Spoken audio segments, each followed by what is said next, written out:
The Rap Roundtable. Episode 133 of New York's #1 podcast for hip hop. Get your number ones up.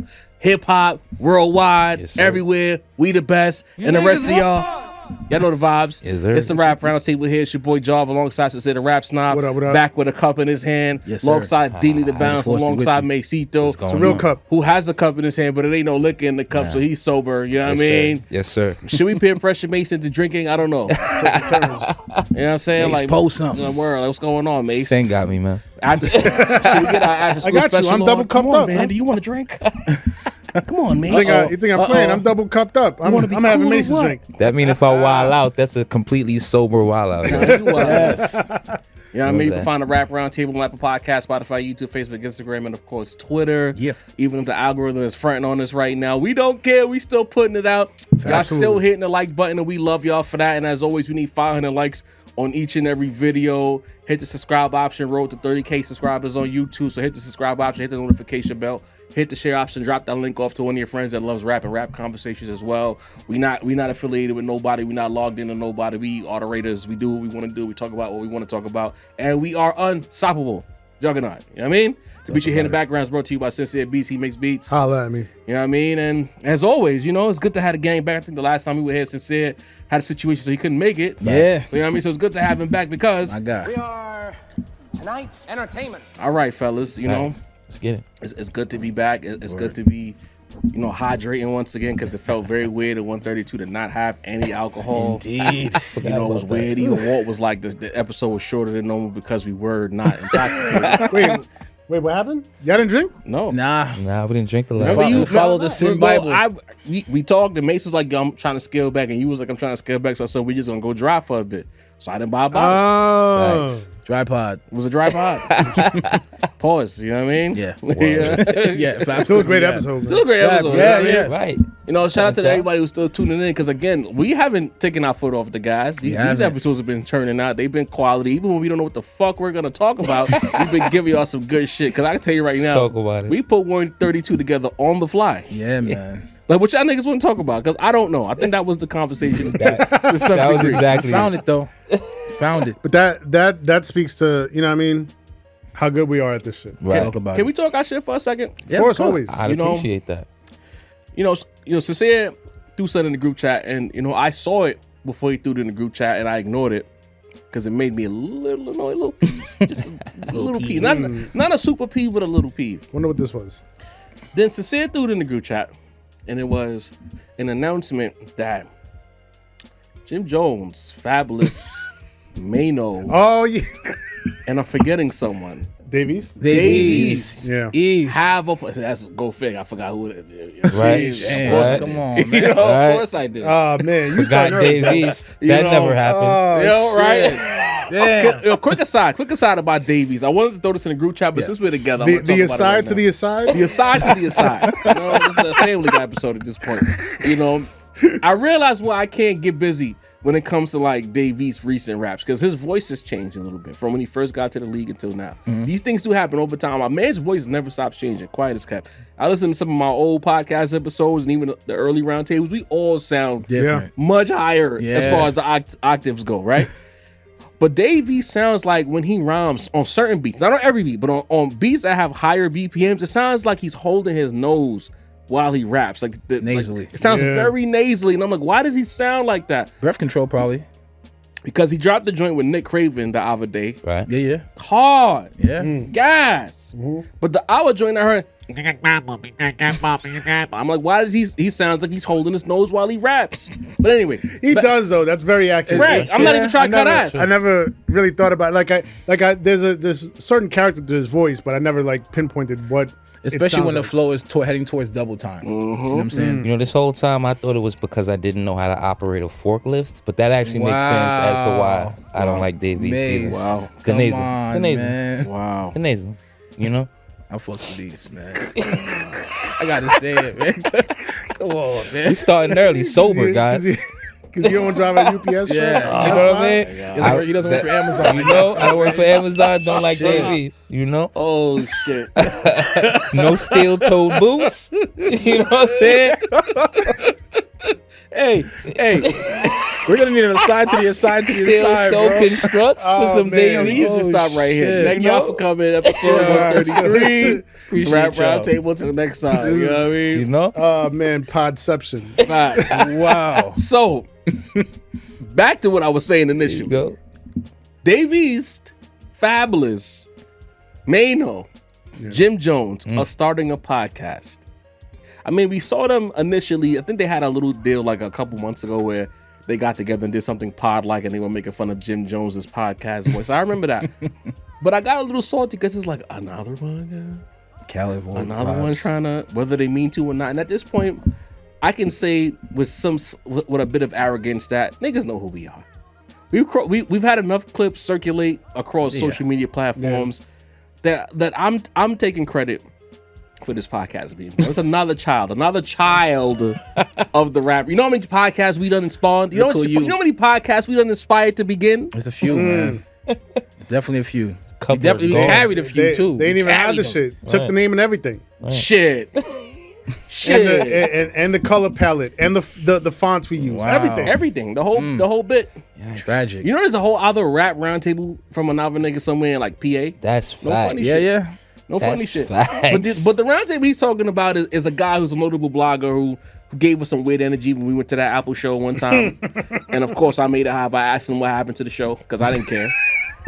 You want to stare at niggas? You know what I mean? I'm gonna ask the Say question. Say hello, bro. about So what happened to the? He's like, oh, you know what I mean? You know.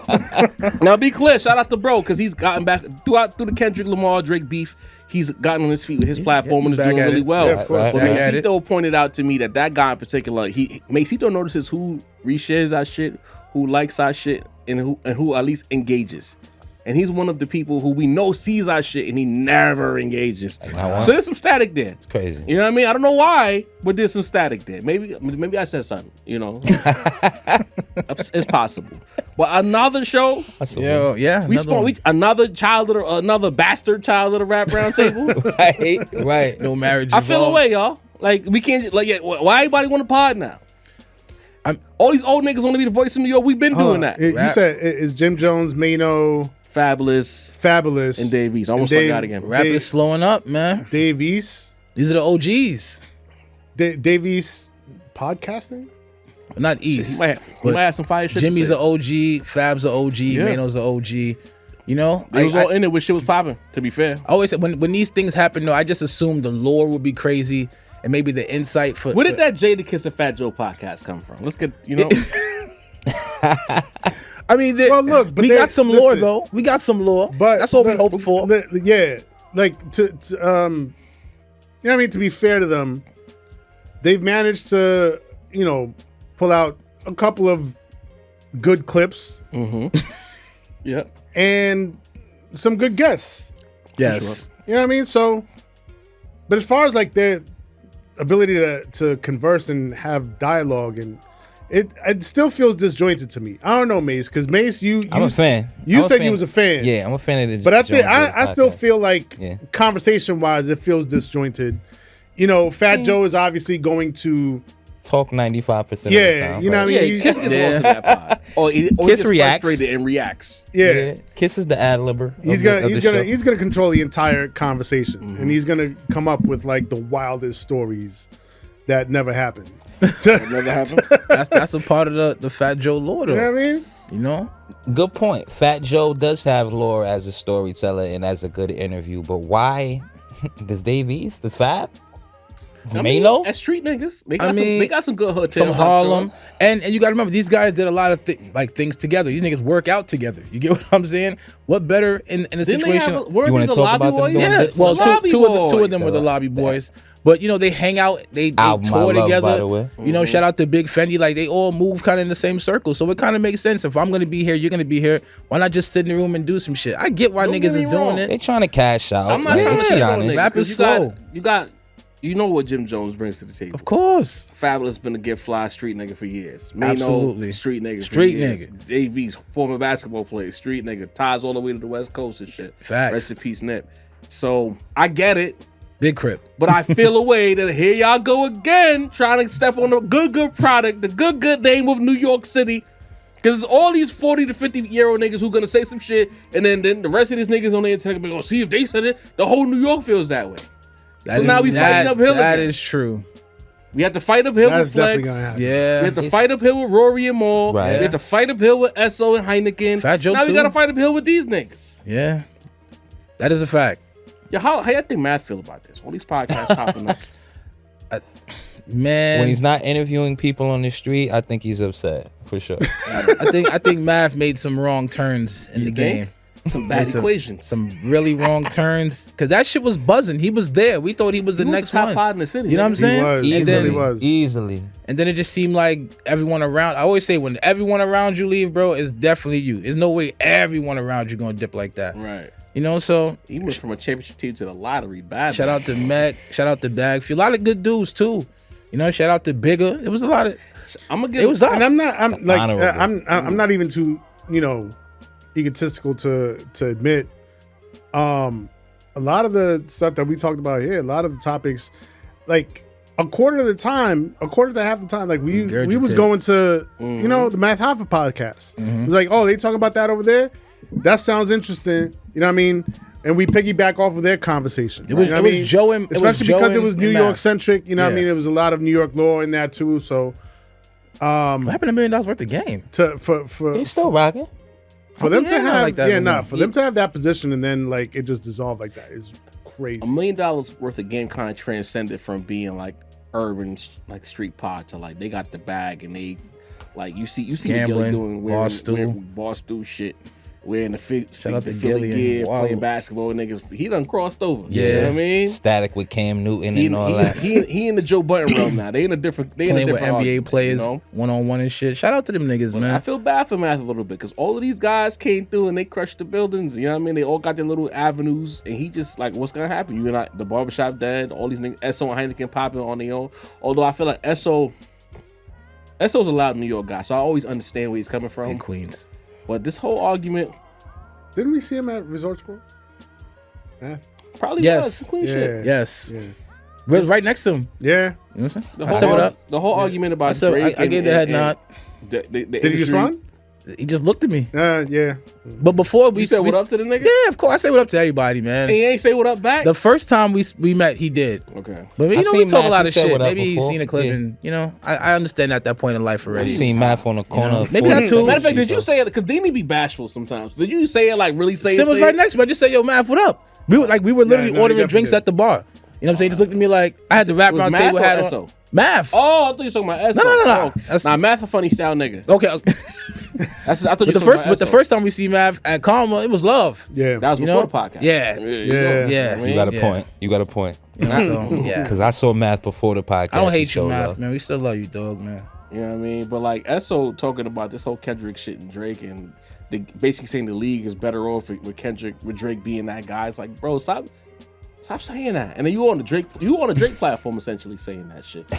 And people don't even know how to differentiate. So if you saying that, they're gonna feel like, oh, everyone else feel that way. Man, we gotta start all over again. Yeah.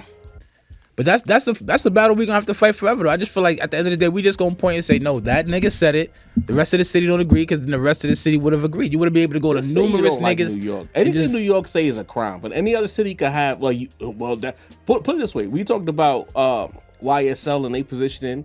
Oh, YSL don't represent the whole Atlanta, but if SO say some shit, he represents the whole New York. 6ix9ine represented the whole New York, Oh, though. bro, That's a like Yeah. Every time, man. One guy. I'm tired, B, but you know, I'm watching y'all. All these podcasts popping up. I see Y'all, it. y'all not paying homage to us, you know, well, we get it. Y'all all want to recreate the energy, but you can't. That's all I wanted to say. From whether you're underground pod, overground pod, former rapper pod, a lot of y'all are trying to recreate the energy, and we see y'all. That's all I gotta Yeah. say. Yeah. It's Hit a the few. like button, hit the subscribe option, hit the It's a notification few. bell, lock in with the rap round He table.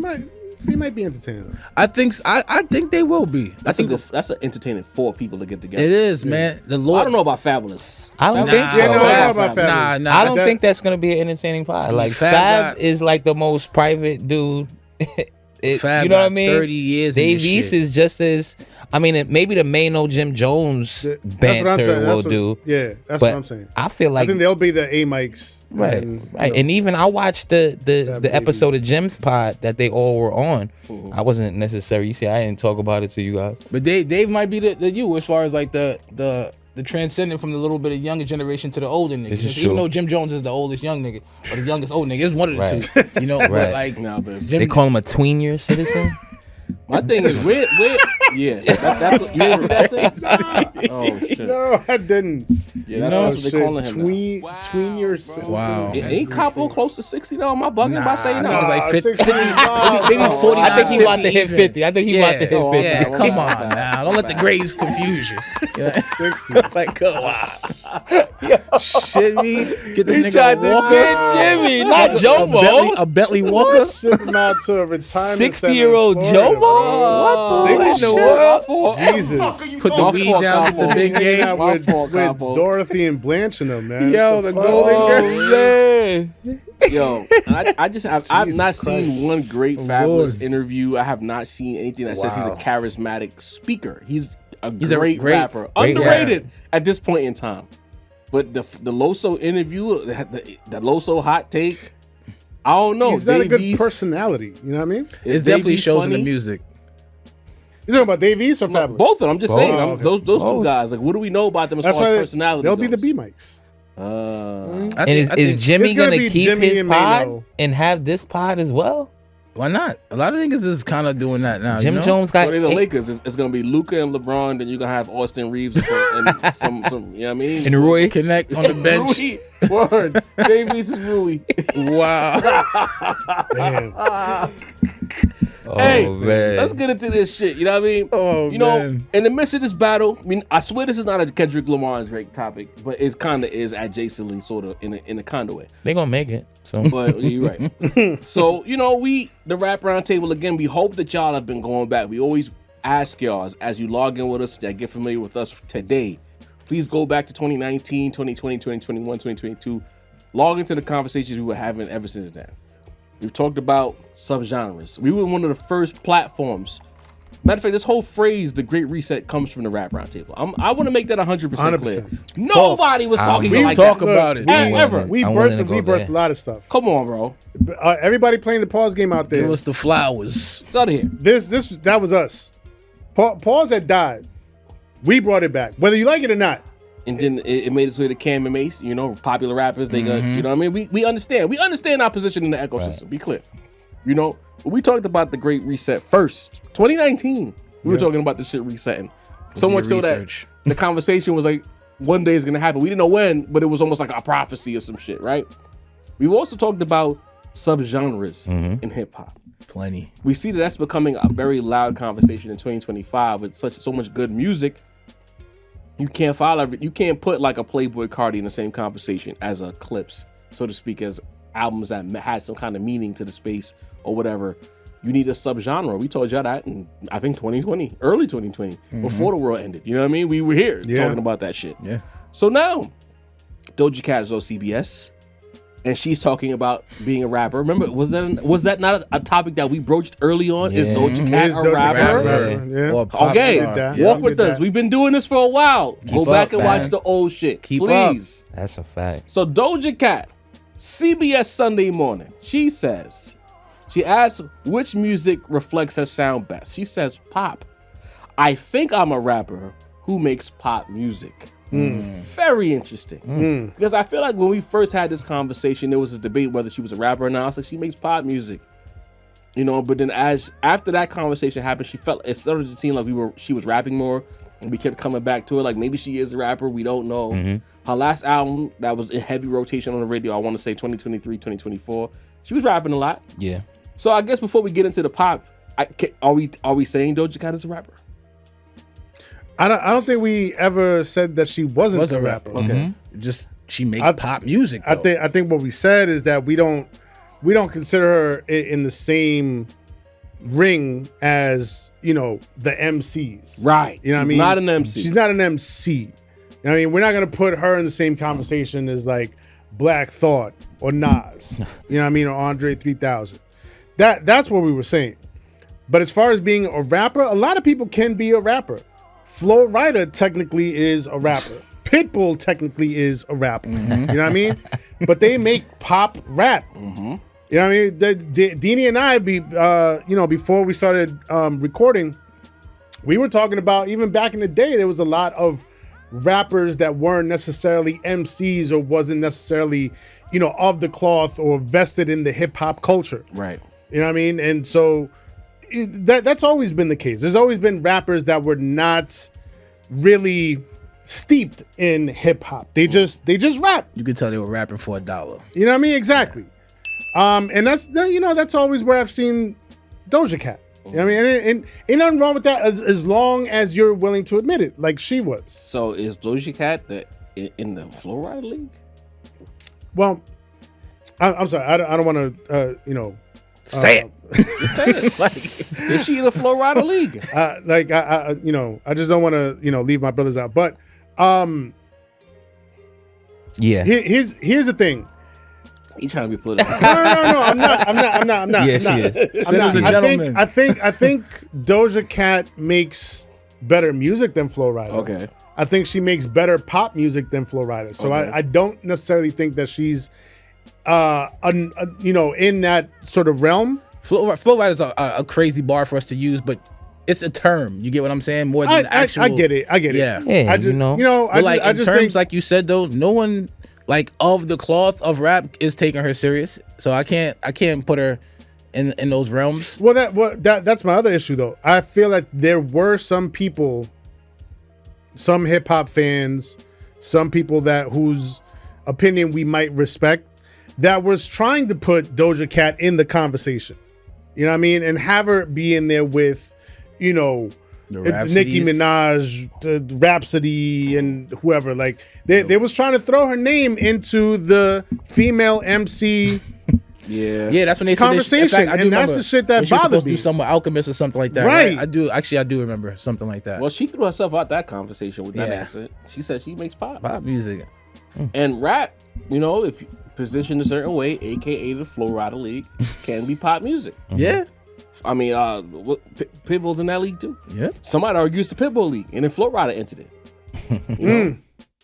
Yeah, you could say that. I mean, Deanie. yeah, you could say that. You were, but saying I will something say, before I was saying that cameras went on. Pitbull does have more songs respected by people who are hip hop heads than a Flow Rider has. You get what I'm saying? For sure. But So that's Like what? And Like damn it, man. that's not a pop rap song. nah, Nah, man, is that's the thing. that's Pitbull and Flo Rida both started out as No, for sure. rappers. We're not saying that. We're not worried about where they started. We talking about where they landed. niggas see what the check was. They in the pop league. They said I could get a big check and not get shot at. Pitbull seen Daddy Yankee cooking without making a yeah. song in English. And said, See that? fuck that. I'm doing this in English. See what's going on? Put the suit on with the big collars, nigga.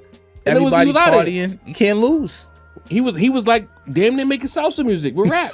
And Flo Rida, didn't he come up in like Ross's crew? Yes. Like, that was the first time Yeah. he was, right? He Big was part Florida of Triple shit. C's For real? and shit. Yes. Yeah. I mean, I knew he was from Yeah. naturally Florida. I mean, but- everybody, Yes.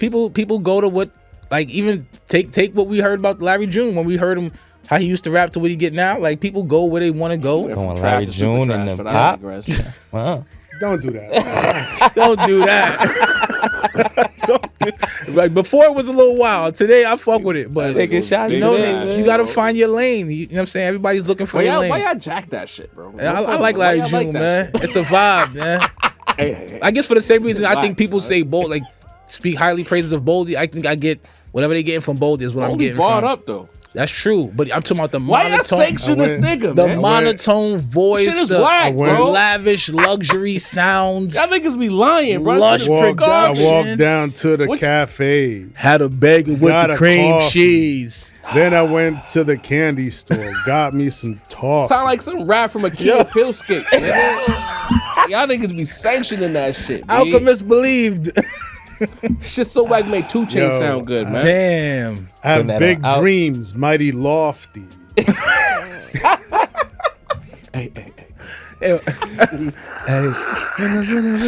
But you put that shit over some pianos Yeah.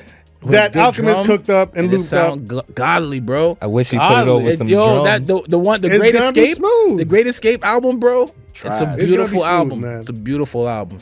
You hated that. I don't understand this. That shit was fire. It's not for me. You know what I mean? It is what it is. Built you know me what an LLC. For my daughters and them. Niggas cut this man a check to rap, bro. Yeah.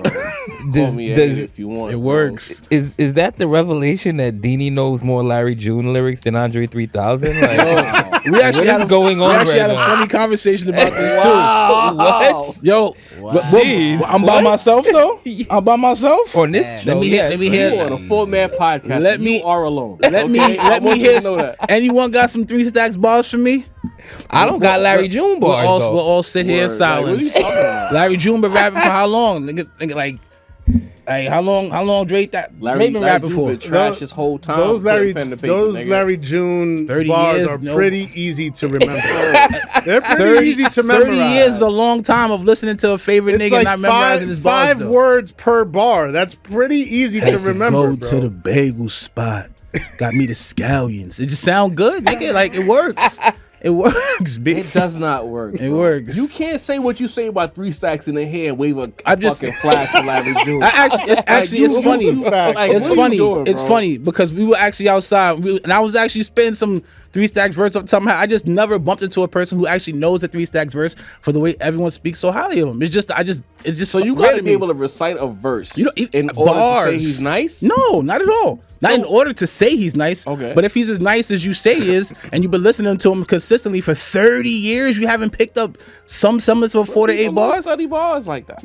Niggas can rap Nas verses back and Also, forth. we live Niggas in New know York. Magic lyrics. Niggas know Magic 3 lyrics. I don't want to hear it, bro. It's just maybe the music is not memorable that way. You know? Man, anyway, Yeah. we not getting into that. You know what I'm saying? That's Deanie. That's Deanie's Deanie. opinions does not That's reflect the Deanie rap that round said it. table. Okay? Deanie's by himself. They gonna be on you for that one. Zay. Because somehow my stance someone's for gonna years, spin bro. this into Deanie thinks that Larry June is nice. Nah, not at all. Not at all. And we Not are at not all. next to Not you in that nicer. argument. Not nicer. Oh man, You know what I mean? that's about to be my new Sin has a stem player right there. Facts. No, Deanie thinks Larry June is Yo, nice. Mace, no, I'm with wait, you. hold I'm on, with you with hold that. on, Mace, you gotta chill a little bit with that stem player joke because Why? people are believing it out there. Wow. They're believing I'm it like, out it's there. Joe had the working. stem player? That Sin Come was on, on man, don't do that. $200. Sin had Yo, the he bread. got I don't have a stem player, y'all. You spent the 2? That's come on. Don said the you two waited it around didn't for even it, come bro. on there. God, No 200. Don the two. they lying to you. 200. They, what do, It's like what a do I look table weight spending now. 200. I barely spent 200 on concert tickets. I see $200 on your feet. Scores on right now. You got bread. I see $200 on your feet. You caught, What you talking about? You caught the bricks too, nigga. You Yeah. got money. Talk about Yeah, it. brickwork, nigga. You looking like Tony Montana over there. What's 200 to sin? What's two? This is my splurge. I'm not splurging on no fucking stem player with one half-ass Nigga, I album see on you it. shining. How you Yeah. know what's one album? Right. I didn't hear Don the two. How you know it's Oh half my ass? God. To this All right, day, I ain't hit down the two, but he knows. He what album knows. exists. He knows. Wow. How did we get here? y'all the worst, man. I But don't like, have a stem no player. funny shit. I'm dragging that Mace. He thinks that Larry June is nicer than I Andre never said that. 3000. I would That's never the say one. that. That's Not nicer. it. That's Nicer? what you said. That's Nah, what damn. you just said. Better bars. Because you didn't can say better because bars you can either. recite a Larry June verse. Didn't say that. But you can't recite a 3 stacks verse. It's been June that- is nicer. It's been Look, the same. look. I've been saying the same shit for the last 6 years on this pod. For everyone, I've bumped into a million people that think he's the greatest rapper since sliced bread. Fine. Give me a bar that makes you believe does that. sound- No one ever gives me a It bar. does sound like that is your criteria, though. That if you 30 can, years, but you that can't if give you me a can bar? remember and recite a verse, then that makes them an elite rapper. and the only two niggas they And the can't ones only that two niggas they if can't you remember is can't- Black if you Thought and can't Andre recite a 3000. verse, That's just funny. then he That's just can't not- be that's that not good. comedy. That's what it sounds. That's what it's always. Not that it to you, because it didn't stick. Nothing stuck in 30 years. Why you getting tight? It don't make sense to You me. getting tight, bro. You really like Larry It- June. The thought No, of he just hates 3 sacks. That's the thought of A little more, of you're a little Dean. more correct. The thought of Dean being like the human diamond tester and walking up to people, just saying, impressing them like, about bars give me is a hilarious. bar. Give me a 3K You know what I'm saying? bar, and niggas Oh, is you said you like nervous. 3 Who's your- stacks? who's your favorite Give me a player? bar right now. Who's your favorite player? Right This now. nigga. Yo, What's your he's- favorite game? I don't know. How long you been watching him for? He's 30 gonna- He's years. gonna be Like, you the don't got a new. game. Oh shit! I can't No remember his name. game? The guy on BET that used to have that show in the streets? The hits on the Hits on the street. street. Hits on the street. They used to tell me I That's look like that gonna nigga be when I you, was Dave. young. Just I for didn't- K bars. Hits in the streets. I need He's it. gonna go around asking everybody for verses. Come through, but just Yeah, pull go up. ahead, be on Around the corner camera. right there. Yeah. If you can. That's crazy. That's man. funny, man. So your favorite rapper is Larry June, and you think that Wow. 150,000 can't fuck with him. Wow. Got it. That's all I wanted to Heard know. you. Wow. You know what I mean? You see how You- they you paint said it. me? You paid yourself, Nah, game I didn't. pause. Nah. You know what I mean? Larry June got some joints, but stop it. You got Nah, some he got joints, some though. joints. He Went from- do. Went The Great from a Escape is a beautiful great album album. to some joints. Don't The stop Great it, Escape. man. He got like 9 albums, nigga. The Great Escape is a great album. You know exactly how many albums he has? Wow. Whoa. Sheesh. Wow, Sin. I'm not gonna let you. I do I didn't this. know that. 9. I'm not gonna That's let a very you. Wow. that's an exact number. Right, I'm I not gonna believe let You you. didn't say 10. See, I see what That's they're a trying. oddly You could have specific said number. like I see what they're 10. That's a trying to round do. number, but you said 9 See specifically. what they're trying to do. You said it. See, You just said he got drinking 9 my drink. albums. I don't know if he has exactly 9 albums, but he has good Oh, music. so you just threw the shit out there? Yeah, I did. Oh, All right. I don't Maybe he has believe more, This maybe he has less. I mean, if he's been rapping since he was How long trash you back been in the listening days. since Let me see. 2012 with the old shit? No, since the resurgence, that shit is crazy. The shit he did with Alk, I'm here for the shit we did with Alk, man. And then when you heard it, you was like, the minute you was like, this nigga better than 3 Stacks. Yeah, stop it, nigga.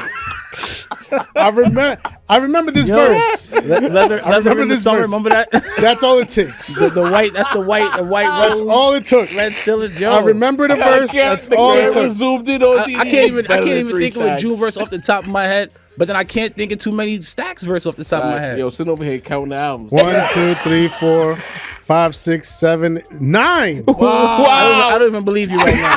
I don't. I'm about to dead ass check it because I don't believe this nigga. Holy shit! 9 on the Swindle. side. Swindle. Bullseye. Name him. He Silencio, deleted niggas on his nigga. phone, nigga. Silencio, nigga. It's quiet, nigga. You got a little more than 9 albums. I would have been rapping since the dawn of time. I didn't know the nigga was out. I'm Like, dead, bro. Oh, shit. man.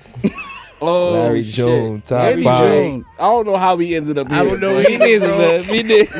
My 3 Stacks hatred shown. Yo, I mean, at least you admitted it finally. Yeah, nigga. it's a few niggas on my I know it list. took you some years to admit Few that niggas shit. on my list. But Nah, I've been there for a long Oh, time. man. with this pop rap shit, right? What? Would life be easier for Aubrey if he just admitted the same way Doja admitted that he likes pop music but he raps? Yes. Would life be easier, Masito? Life would be easier, but he would be lying to himself. You know, So what is he? listen, he's Is not, he hip hop to you?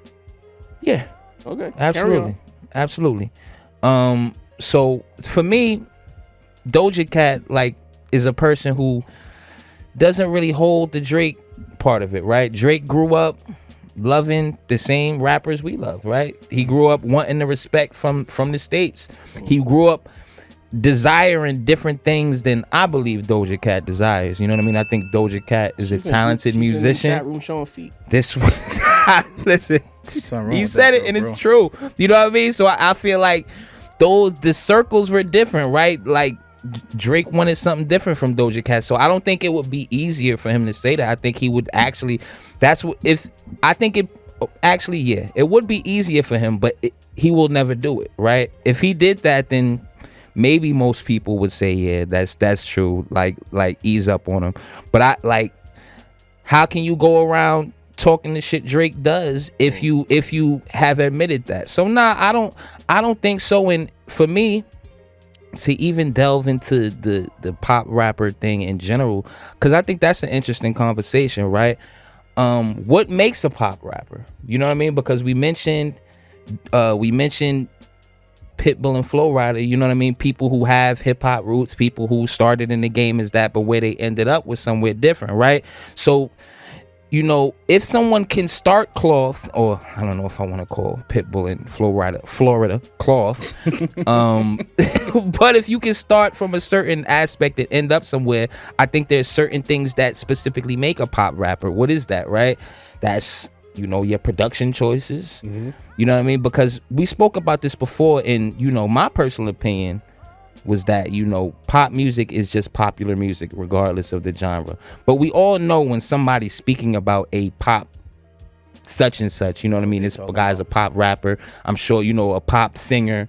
You know what I mean? Other genres have, you know, this difficulty kind of describing both too. But for me, it's like I said, it's production choices, it's topic choices, it's and this might get me, a shot in the OVO team, but it also has to do with your writing lyrics, because it was very interesting for me to the Cardi and Doja aspect, right? Because I can imagine Doja, who I think I just seen some headlines saying she wrote every single lyric on this newest project. I seen that too. You know what I mean? Getting called a pop star in favor of someone who didn't write any of their, or let me not say any, but a majority of lyrics, or somebody who has writers all over their project. So I think that is the most pop thing about Drake to me, the fact that he, makes music in the same way that a pop star does, having writers, taking ideas from other people. But as far as the music itself, I think it's clear when a musician, specifically a rapper, has pop sensibilities, and it's not just, I don't think it's sharking other genres, you know what I mean, which is clearly what Drake does. I think it's more like it's lunch line, it's McDonald's, it's the process of doing it, it's the heart in it as well. So I think that while Drake has been a rapper that has made plenty of pop music, I don't look at him and think pop star specifically. You don't think Kanye West is a pop star? No, I don't think Kanye is another one who. So here's the thing. My fault. I'm gonna push back against that. Drake is clearly in the Doja Cat League, aka the Flo Rida Pitbull League, because of the songs that he makes. I think the intention speaks to the outcome. When you're making, the controllers and the one dances, all of the Sade cosplays over the years, Tuesday slides. I forgot about Tuesday slides. That reminded me of that. Making songs like Desires with Future and shit. Like, it's clear that you are aiming for pop. Like, you could say, is it the chicken or the egg? Is it he became pop, therefore he stayed in pop, or was he always pop and just leaned into the pop? Some people say he was a rapper first. I think there was a rapper somewhere in there, but I will make the argument, if I haven't before, I'll make the argument that he's always had pop aspirations. Just you go back to his debut album, not the mixtape, the debut album. Thank Me Later. It's a pop album. With no hard beats and hard raps. But you saw the Sade cosplays. He leaned into some of the things that the blog niggas like. He had a little Swiss beats on there. Fancy, yeah, of course. I mean, he did the necessary, but you could tell where his end game was. And as soon as he found the avenue to get into that pop realm, like, he never really came back to rapidy rap Drake. So I feel like he was always aiming for pop. You could say like Hov was a pop rapper, but Hov never really tried to OD make pop raps. The most popular shit to me Hov ever did was that mashup shit with that rock band. What was Linkin Park. That's pop. I'm not even gonna cap to you. Empire State of Mind. You think so? That's a lot He was chasing it. Yeah, he was chasing it. You're right, Sin. Yeah, he was Empire chasing State it. of Mind. I don't think he thought it was gonna be as big as it was, but he was chasing it. But it was still so rappy that it didn't feel like that. No, I hate Blueprint 3 era Hov. Like, that was easily digestible, Jay. I hated it. I'm sorry. Got some joints. Keep it. Back to sender. I'm a fan of the Blueprint 3, but I see where you coming from, Drake? Josh. I see where you coming from. Point taken. So I feel like he's pop. I think Drake's life would be easier, Deanie, if he just comes out and says, I am a pop star. Kendrick Lamar took advantage of a pop star as opposed to him trying to be some rapidy rap guy. Real shit. If he admits he's a pop star now, it'll lessen the defeat. Kendrick was Eminem and Drake was Britney Spears. Wow. He was Britney Spears, Christina Aguilera, Mariah Carey, MGK, NSYNC. You know what I mean? Damn. If he comes out and says, I am a pop star, that changes the argument, don't it? But I don't think he wants that though. You don't make the timestamp series if you truly don't want that. I think the nigga's truly a chameleon. You ever met that person just want to make everybody happy? Like all those people happy? Yeah. They wind up being the most unhappy niggas. But I think that's what his goal was. His goal was, I'm trying to do something niggas never did. There was a time where we felt we couldn't have a nigga be a rapper and a singer at the same time and make hits. You know, he transcended that part of the game. So now he's the super hit maker. But they still respected him for the raps. I think that's the difference between him and everybody else, is that he still was respected for the raps. When when the Scary Hours joint dropped, Sin, you came around. You know what I'm saying? Because you still respect the raps. Yeah. And I think that's what he wants. I think he still wants, I want to still party with the bitches. I want to turn up. I want to make music for everyone to dance to. But I still want the people who rap to still respect what I do. And I think that's very hard for him to do, especially with the suing shit. A lot of people look at him different, but that's what he wants in his heart, though. So let's have a real conversation. Yeah. And this is for everybody at the table. Can you be a chameleon and still be respected as a rapidy rap nigga? Can you be both? Prior to Kendrick putting belt to ass, he kind of was. He was not respected as a rapidy rap nigga, my nigga. Come on, don't do that. Okay, when you say rapidy rap nigga, like Nas, no. You know what I'm saying? Right. But in terms of there's levels. Yeah. Y'all think this hip hop conversation just came out of nowhere? Niggas been saying he not hip hop. But here's the thing: the original chameleon was Jay. But he never ventured this far. That's the thing. That far. You get what I'm saying? But like I said, Drake is basically the nigga that just took it to the 10th level. I'm going full on singing songs. And I'm going full on crooning. Look where it got him. You know what I mean? Like there's stealing the Jay-Z comparison before I could get it. There's pushing there's pushing the envelope. On his way. There's pushing the envelope artistically, but then there's also pushing the envelope in terms of like, what can I get away with? Right. You know what I mean? And for me, Drake is like, how much can I get away with before I lose my respect? And he just kept going for, and like we see him now as like a, you know, kind of a gambling addict. You know what I mean? It like I feel like his career, part of it was like this gamble. How the grooming gambler? That's what they say? The gambling grooming. Yeah, it is. But I feel like it, like within himself, he felt this I don't know, this kind of excitement of how much further can I push this before they really turn on me? You know what I mean? He was like gambling with his career. He was gambling with, you know what I mean, his status in the game, to the point where like now at this point he finally went a little bit too far, and now you know this is what happens with gamblers. I just think that he was exactly where he wanted to be, the #1 quote guy in music. I'm gonna put the slander beacon down for a second because I see Mase still gearing up. You know what I mean? I was ready. I'm ready. So ready. I got my hard R's on the jigger ready. Facts. He was in position. He positioned no himself. Young Thug. No Young Thug. No Thugger. Has an artist ever been more lost in his career than Young Thug? Oh man. Jeez. Anyway. Jesus Christ.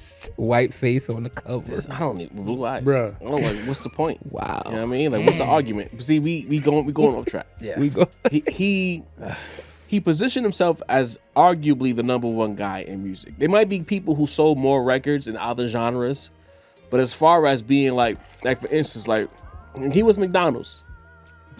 Could you go to Wendy's and get a better burger? Go to get some fried chicken from Popeyes? But you know, if you're on that road late at night, you're a truck driver, and you see that sign at the rest stop, you know what you're gonna get. They're accommodating. McDonald's is gonna accommodate you in every state, every country, so on and so forth. And if you're in China, they'll give you some Chinese variation on the menu. Facts. You go in Australia, some Australian variation. In England, you get beans and toast at McDonald's. You know what I mean? You get, like, Drake is that type of guy that whatever you need, he got you. He is the fucking Costco of music. But I think, and I remember this, he was always been a little, you know, eyebrow raised when it came to the hip-hoppery, because it's like, especially once the QM shit hit. People was already teetering away, but the QM shit made niggas feel validated in their argument. Yeah. QM validated the anti-hip-hop sentiment that is Drake. Yeah. So, with that being said, it's like Drake, and this is why I always get mad at Drake. Like, he's not competitive enough for me. He's passive-aggressively competitive, as opposed to fuck out of here competitive. And I think we saw that with Kendrick in that battle. Kendrick is fuck out of here competitive. You can't fuck with me. I'm gonna show you why. Drake is like, these niggas don't think I can. I'll show them. You know what I mean? So like when niggas just throw some allegations, right? So when niggas questioned his pen, instead of getting his fuck out of here bag and really showing niggas I could borrow whoever you bring in front of me, he started to get a little more petty. He leaned into the pop bag. He leaned into the fuck hip hop bag. He leaned into all of that shit that will piss these niggas because he enjoys pissing them off. But he didn't think that at some point that Kendrick and him would really get in the ring. Because it's like there's no way he believed that they would ever really squabble for real. They thought they'd just throw some subs, have a little fun. For years. And eventually, hear me out, eventually we would do a song together and all be forgiven. First person shoot it. Kendrick said no. Imagine if Kendrick said yes. What would history be right now? That's Drake a would still crazy be what where he's if at. right there. Drake would still be where he's at. Kenny with a black. On that beat too? With a black. Right? Yeah. So you add all these things together, you passive aggressively competitive, you never gotten your fuck you back. That's what I always tell y'all niggas when y'all talk about Jay. When niggas got mad at Jay, when he sounded too rich, you got The Blueprint. The Blueprint is an angry Jay-Z album. Yeah. He was not happy with y'all. He was not happy with the narratives around his name. He was not happy around niggas saying he only cares about money and women. No And love. he gave you the blueprint. Yeah. There is no blueprint on Drake's resume. Drake instead got passive aggressive. If Drake at some point would have gave us the Scary Hours 3 shit as a body of work somewhere after the QM allegations, but before Certified Lover Boy, conversations would be very different around Drake. Yeah. That's my honest opinion. But he became Tupac. Well, Tupac. And now it's like, Tupac Shakur. I think he should, yes, Tupac Shakur. Tupac will sue. But you know what I mean? I think if he comes out now and he says, yo, I'm Pop, I think that would lessen the allegations. That would lessen the charges. A pop star would sue. A rapper shouldn't sue. In my opinion. Macy, don't let me know if I'm tripping. I think it's too late for that. Okay. You know what I mean? I think it would just add on to the, you know what I mean? kick him in F the this back. guy. Yeah. I think if maybe post Views, Scorpion era, maybe right after the Pusha T shit, you know what I mean? That would have been the time. Scary Hours 3 after Push stepped on your neck would have been a different conversation. Yeah. So I think it's too late in the game for him to get away scot-free on anything. You know what I mean? To be honest with you, I think it just would be more, you know, you ain't got no culture. Kenny scared you into a different genre. Like, you know what I mean? It would be ugly. It would be ugly. You just proved us right. Kenny, and that's the thing. Like Kenny didn't even have to play chess to beat this thing. That was straight checkers, because all he did was he weaponized all of the shit. Like you think about how people look at him, all he had to do was say that. Yeah. The whole Atlantic. That's There was it. no chess. There was no chess plays, and you not like us. Drake put himself in a position to be clapped at like that. And It like you even said reminded from the me- other day, the B Rabbit shit, he never B Rabbited himself. You know what I'm saying? Like that's the only way to fight a Kenny like onslaught like that. It reminded me too, like, but on a bigger scale of like what Nas did with Jay-Z in the Jay-Z battle when he said, and Eminem killed you on your own shit. They're still feeling that to this day. You know what I mean? That's how everybody, he said that because that's how everybody was feeling. You know what I mean? That's what the chatter was in the underground for the real, you know, hip hop MC heads. Yeah. You know what I mean? That's what they were saying. Oh, Eminem murdered you on your own shit.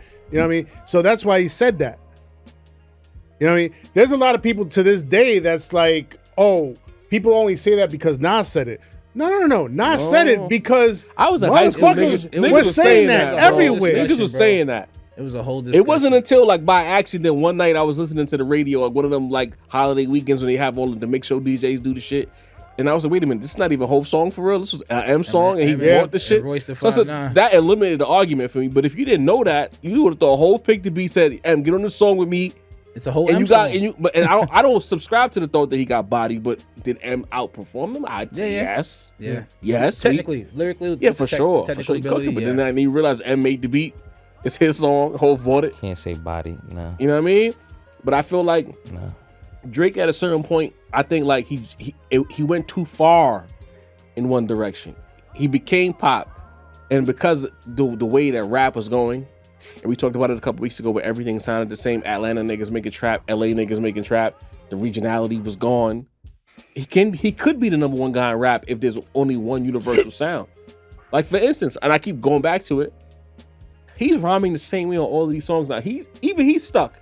I listened to the Throw It in the Bag remix the other day, and I'm like, where the fuck is this guy? How many times have I asked you the question, where is this Drake? Because he don't even find pockets like that no more. Nah. He rhymes one way now. Like he's stuck in one mode.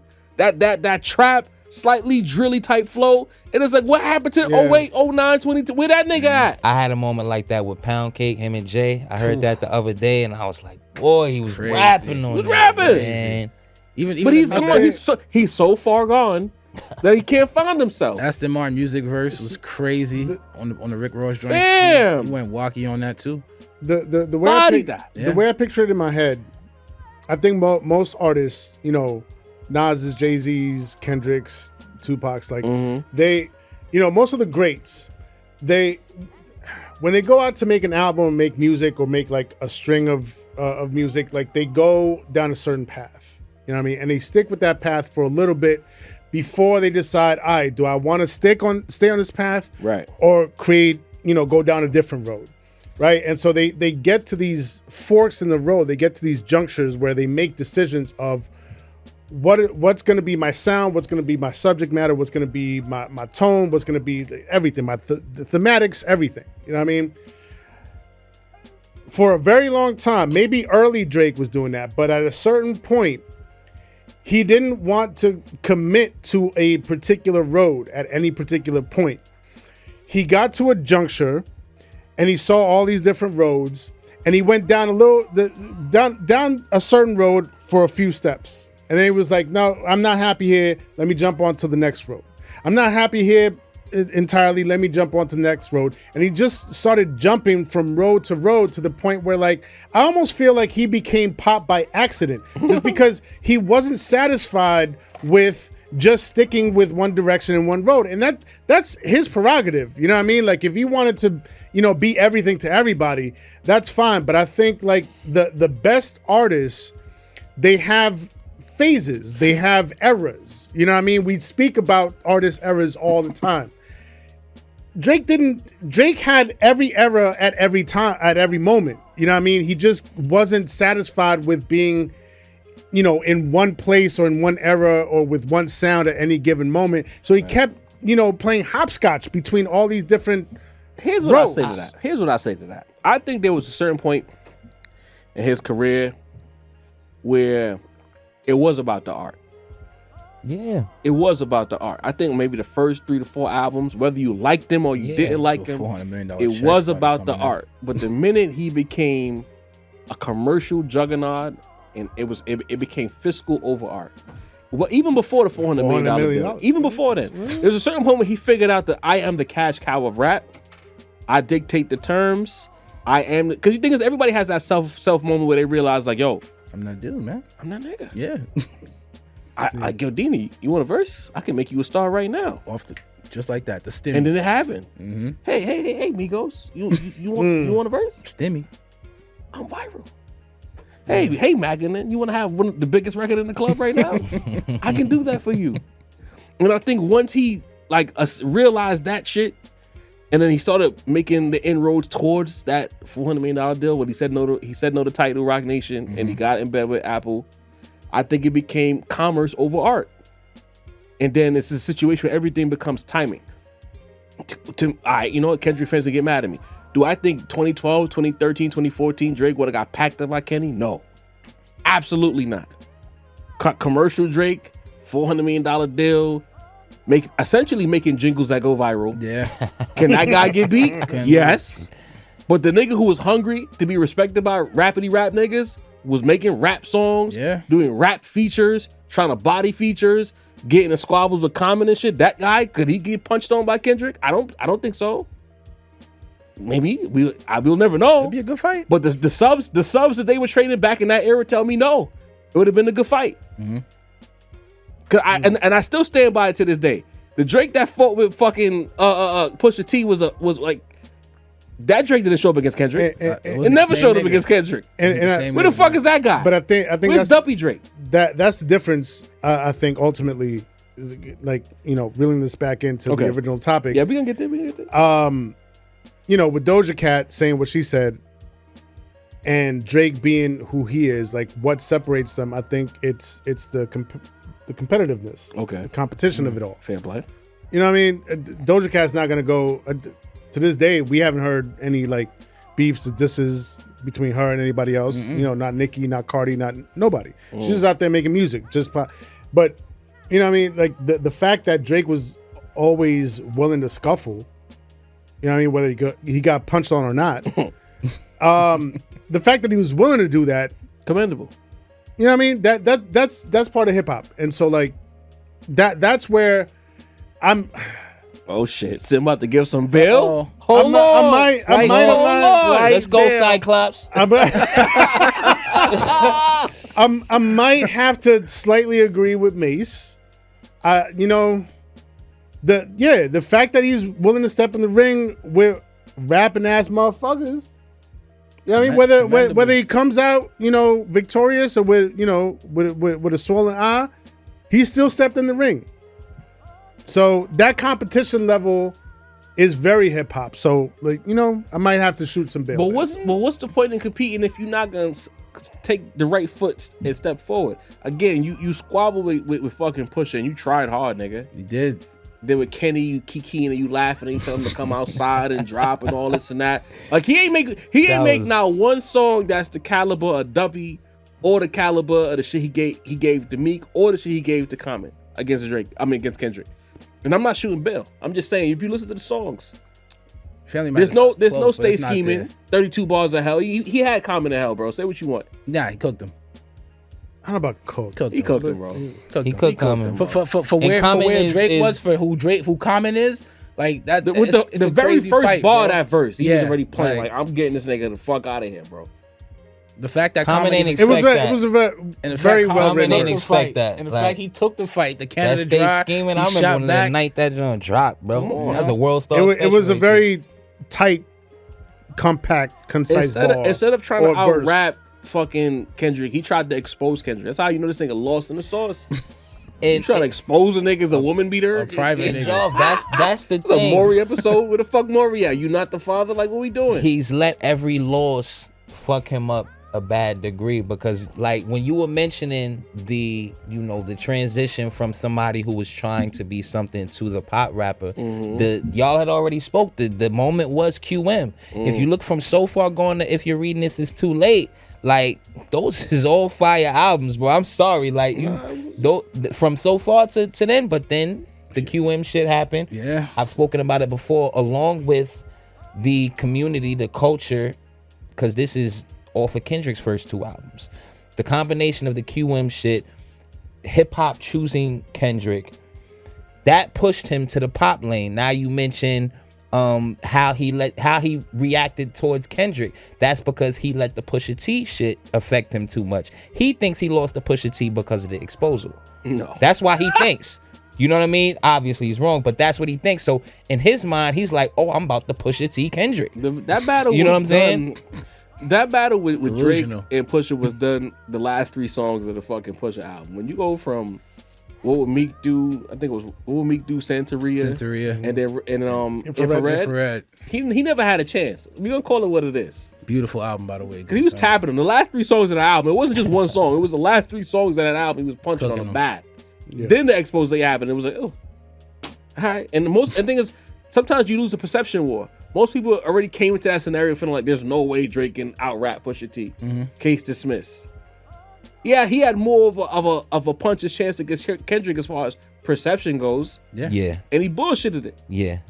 I'll say Shit that. the bed. Shit the bad. And then cried at White Flag Entertainment, the Hard Part 6. But I think before we move on with this shit, I think that like rap, I don't know why every other genre you can have, R&B, soul, you have different subgenres. Why we need to really actively start trying to chase subgenres for rap.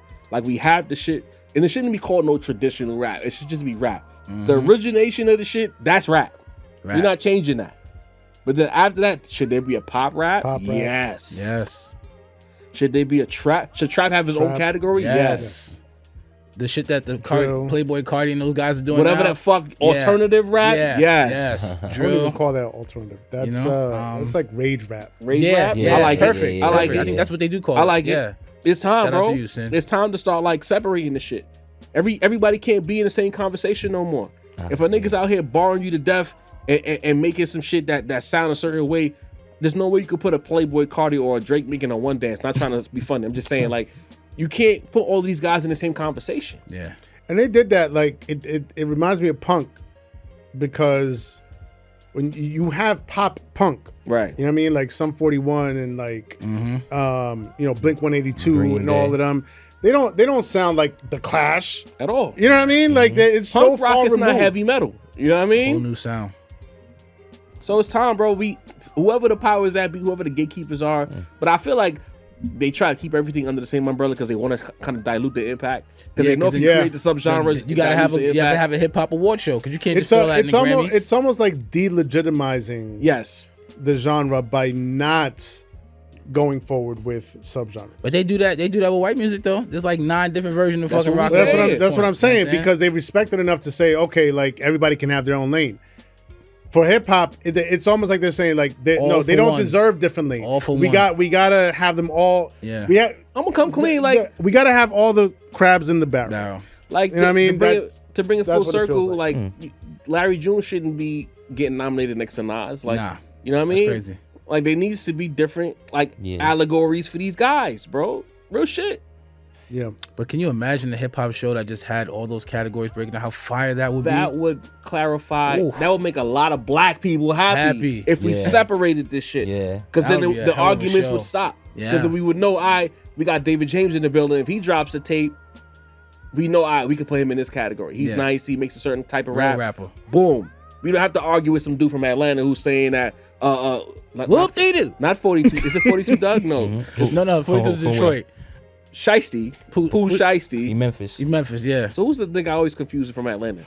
It was 42. I was right. I was right for a change. Like, you know what I mean? Like 42 Doug should never be in a conversation with a David James as an example. Yeah. We would never have anything to argue about anymore because the Dougs of the world would be competing with the people in the space. And we can't. And even then judge you could even tout the versatility of a person who can do multiple, because Tyler, the creator, would be able to do all of these. Kanye would be able to do all of these. So it would be like a plus. But that's how it used to be. Because remember when Big was first taking off and he did the joint with Bone Thugs, niggas was very impressed. Like, oh shit, he could do that. Yeah. Hove did Big Pimpin'. Oh, he could do that. Then you started seeing the niggas who really could venture off region to region, technical ability for technical ability. Who are the versatile niggas? Who are the niggas who can cross over and do whatever sound you want to do? Right. Who are the niggas who are limited, but they limited at a high level? Yeah. Shit like that.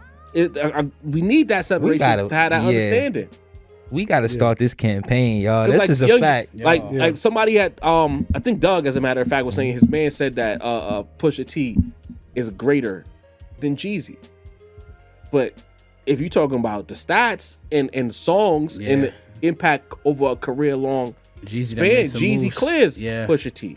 But if we're talking technical ability and classic albums, Pusha T clears. But if they in two different arguments, then we don't have to have this conversation no more. Right. Right. You know what I mean? It's like we comparing guards and forwards and point guards all in one conversation. Now I want to compare the point guards with the point guards. Talk. Nah, you cooking right now, bro. We gotta figure. We need somebody to start pushing that envelope. We gotta figure. We gotta one day come with our what we think the actual genre should be. We've been promising that for like a calm 2 years now. Yeah. Rap Roundtable Hip Hop Award Show, man. You know what I mean? We gonna break it. We gonna do a subgenre draft on a live stream. Yeah. We have NFR's podcast Goat Pyramid. Shout out NFR. This is interesting. Hit the like button, hit the subscribe option, hit the notification bell. We need at least 500 likes on each and every video. We are approaching, 30,000 subs. So hit the subscribe option, hit the notification bell, and stop being stingy. Hit the share option. Share it with your friends who love rap. So, I'm not even gonna waste time. At the top of this Goat Pyramid, right? This person, whoever put it together, has Drake. No, I'm lying. I'm kidding. How drunk are you? I'm kidding. Where's the cup? Kendrick Lamar. Yes. Jay-Z. Yes. And Nas Escobar. Hell yes. Yes, We're going to start at the top of the pyramid. Deanie the Balance. At the top of the Gold Pyramid. Kenny, Hove, and Nas. How do you feel about that? After the run that Kendrick Lamar has been having, the longevity, I can't argue this. This works. It fits. It fits. It fits. Is he one of my goats? Wait. Have we forgotten about the 5 years? I was about. It's a lot of things. You forgiven the 5 years? A lot of shit. A lot of shit has transpired. 20-second timeout, real quick. A lot of shit has transpired. Between the Larry June and 3 Stacks comment, the last segment, And this shit, Dina, you See, might I got be the my most hands full of up, shit nigga y'all. on this pod, my nigga. maybe You might be the most full of shit nigga on this pod. maybe on this episode. But you're right. You know what I'm saying? All right. I'm gonna sit back in the right. chair now because you wildin'. Dini has forgiven the 5 years. I've never The 5 seen year a hiatus. showing like this. You get what I'm saying?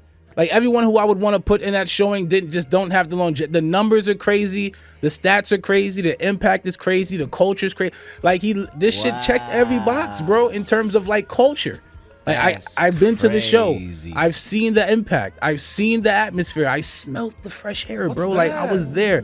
It's a different. Damn, Job. Come on, man. What's what we doing now? Yeah, nigga, that's what we doing. Come on, nigga. You been over your DD for mad long. Now you saying he top 3 ever? Bro, Crazy. the nigga's ruling right now and hasn't spoken in a whole full 9 so you months. saying your pyramid is movable? I'm not saying he's my GOAT, but what I'm saying is seeing him on that list, I can't argue with a nigga who has him in that spot is what I'm saying. I can't. Like Top 3 all time. Look at all that's transpired over these years, bro. First of all, people had him in those conversations kind of before this run. Am I wrong? Now he blaming people.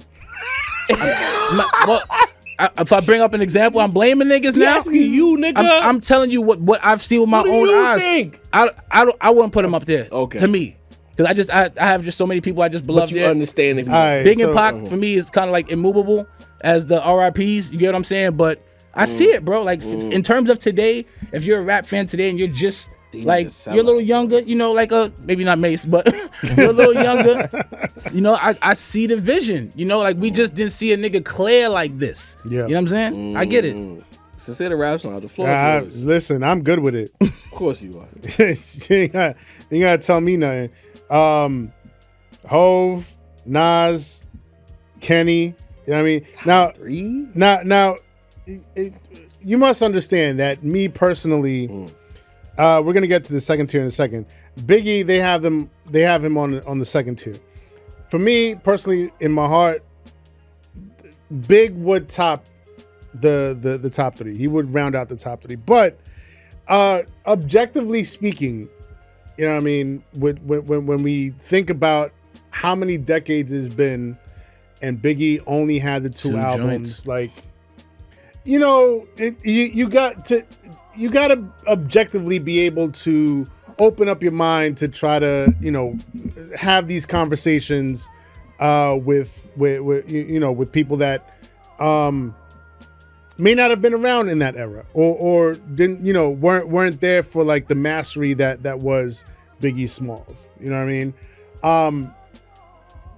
Biggie, his first 2 albums, masterful. But we're talking about Nas, however many, you know, umpteenth albums he has. Jay-Z, however many umpteenth albums he has. Kenny, however many umpteenth albums he has. It's an unfair conversation to have them up against somebody that only was around for 2 albums. You know what I mean? So if I'm gonna be objective about it and knowing how I feel about Kendrick Lamar,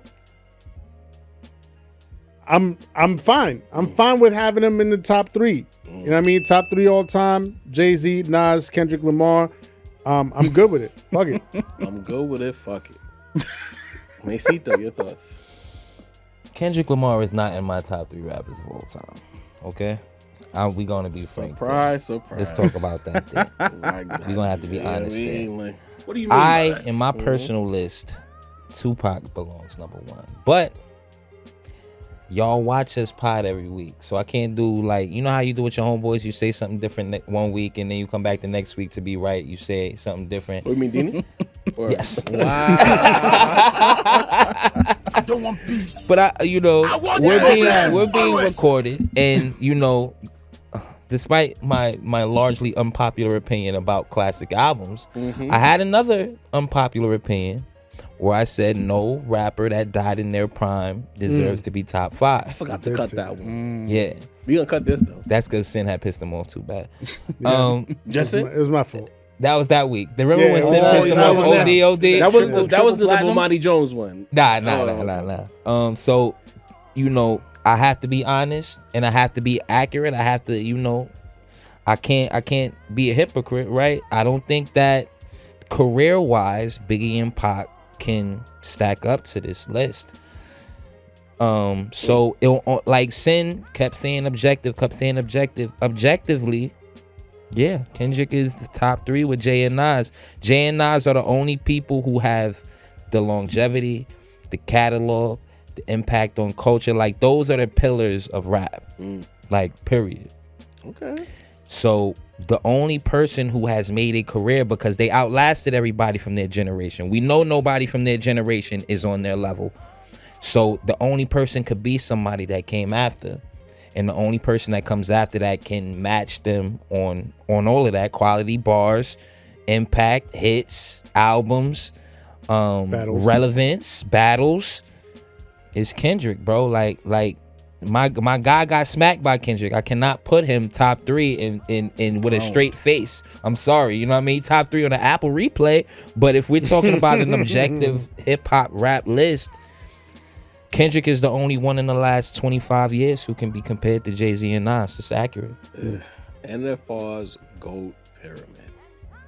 So of course, I'm content with Hov and Nas being at the top. I feel like as time continues to progress, and of course, losing the lives of a Big and a Pac, and as time continues to progress, and we see what their impact, what they've done, how they've transcended music and become businessmen. But it all comes back to what they did with the bars. Like, they don't get any of these opportunities if they weren't high level rappers, right? So that being said, I'm content with that. The more Mase says it, the more I'm feeling like he might be right. I feel like there should be a separate category for the rappers who lost their lives before they could really fully ascend to where they were meant to ascend to. Yeah, because we don't know what Big would have ended up. We don't know what Pac would have ended up. We know posthumously what Pac did, but we don't know, like, as far as the times, the science, the music, the sonics, everything changes.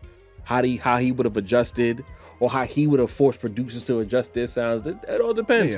Like, what would the world have sounded like if we had a Pac on a Neptune's beat, or a Big on a Neptune's, Big on a Timberland, so on and so forth. Big on Timberland, Big on a Just Blaze. Crazy. Same shit for Pac, or some West Coast producers that we're not thinking of. Or imagine Pac on the Alchemist beat. You know what I mean? It's things that we just never got to experience. So it's like, it's kind of unfair to put them. They have the impact because of who they were and when they passed away. That window between 96 and 97, what was happening in the world of music as well. Of course, they have their positioning. But if we're just talking about overall the growth of rap and the fact that rap is still kind of young, when rap was 20 years old, give or take, when they passed away. Yeah. So it was a lot has happened since they passed. So I'll put them in a different argument. But as far as like GOAT pyramid is concerned, I don't see how there's a world where you could have Hov and Nas and not have Drake up there. Excuse? What? OVO Bonfire Joe. upon them. The swerve. Bro. Nah, he got me this time. Like the Migos. I've almost changed my vote, man. I'm fucking with you. God damn it. I'm fucking with you. It's still an unpopular pick, but it's not Drake. As far as GOATs go and impact on music, I gotta have Ye up there. Based on this list, I gotta have Ye up there. Questionable pen. Ye went 5 for 5 out the gate. And for those that may not, Ye was my argument in my head, but for those that may not have seen the list, Ye is second tier on this list. Yeah. We're gonna do our own GOAT pyramid, but I'm just saying I'm basing it on what I'm seeing here. Ye is in the second tier. I see Pac, Big, M, 3 Sacks. To me, 3 Sacks is well too high to have no solos. Agreed. Like, he got to be at the bottom. Sorry. Till he give me a solo album, he got to be at the bottom. But like, M, I've said too much. I'll be too much of a hypocrite if I put M top. But if we're just talking about stats, lyrical ability, if there's a person who wants to make that argument, say M belongs next to Nas and Hov, cool. But I'm just looking at Kanye. What rapper went 5 for 5 at that level? None. Pen is in question because we know he had writers. Yeah. Kendrick ain't go 5 for 5? Not like Ye did. But Ye did. Ye College dropout. Ye had Graduation. Late Reg. Yep. Yeah, Graduation. 808. For all those albums, I can name a writer. For all those you're right. albums, I can name a different writer. I said his pen was in question. I said that. I'm saying that is the clear argument against Ye. Ron Fest, but what? Who's the other guy? Damn, I can't remember his name right now. Well, there's Consequence for sure. Cinematic in the cut. My God. You know what I mean? Consequences in there. All I'm Sci saying- had the Prince later on. I'll make the argument right now that based on the artistic direction of Kendrick's career, that he's one of Kanye's kids. Yeah. Absolutely. He's Drake and Kendrick are Kanye's children. Yeah. His actual two sides, if you want to Seemed be like you don't want honest. to let it go. You said what though? No, I'm sorry. I'm still trying to think. I was trying to think of all the right. Let it go. What did you say? Drake and Kendrick are Kanye's kids. The Utes. Yeah. Drake and Kendrick are Kanye's Yes. kids. Yeah. Yep. Yes. Sonics. Yes. Kendrick is not a Kanye kid. He is. Knock it Drake, off, Drake, man. Drake, Yeah, I he can is. see it. Yeah, he Drake, is. I can see it. Yeah, he is. He's Kendrick up is there. not. He's Like up there, 6 bro. years ago, you would You don't have think you would Kendrick- exact that. Kendrick. I see. Oh. I see 3 stacks. I mean, it's bullshit. I see 3 stacks. I see. Kanye. I see some Nas and Hove. Kanye. Maybe even Eminem. I don't really see. Where do you see The Kanye? thoughtfulness in how he puts his albums together, the different sound of projects from project to project, that is a Ye branch. His man. musicality. Yeah. Musicality. He's Jay and Nas with the influence of sonical Kanye's experience. musicality. Come on, bro. So because he has a wide breadth of knowledge musically, that makes him a Kanye kid. He's Kanye's kid. He's not a Kanye kid. You don't gotta agree. It's my opinion. His Outside of Kanye West, who has that kind of like vastness of music like in him? You know what I'm saying? Would the industry be looking at niggas like Kendrick if it wasn't for Ye? Oh. What do you, We can't- What, we what- can't- What do you mean? What do you? Oh. What do you mean by that? to What do you me mean what I early, mean? What do you mean by It's that? pretty clear that the industry started looking for a certain type of artist post Kanye than pre Kanye. I just felt crazy. so I'm just Total gonna pause package that. You of know an what I mean? artist. That just, you know what I mean? That just felt real crazy crazy. to me to say it. You know what I mean? Oh wow. Nah, I'd be more willing to say this. Okay, I see what 3 you're Stacks don't got no solos. Hold on. I'm just saying. I'm saying Shout flow out Big wise. I'm saying flow wise, and I'm saying lyrically, and sort of his cadence too, especially on Good Kid, Mad City. You know what I mean? Kendrick's cadence was very similar to 3 Stacks. No, for sure. I'm not even disputing that. But I could see what you're saying if you're saying that like once the Kanye era started coming to a close, or He filled that void. Well, listen, once the Kanye era started, that sun started setting. It kind of split, like that atom split into Drake and Kendrick. Yeah, right. That's what Mase said. But I'm more willing to say because Kendrick filled the void of like conscious Kanye. Carry on. I can't say fill the void. No. Jesus Christ. Pause. We all know, where Kanye's Good head Kid, Mad City. he's at now. But the black music, Kanye,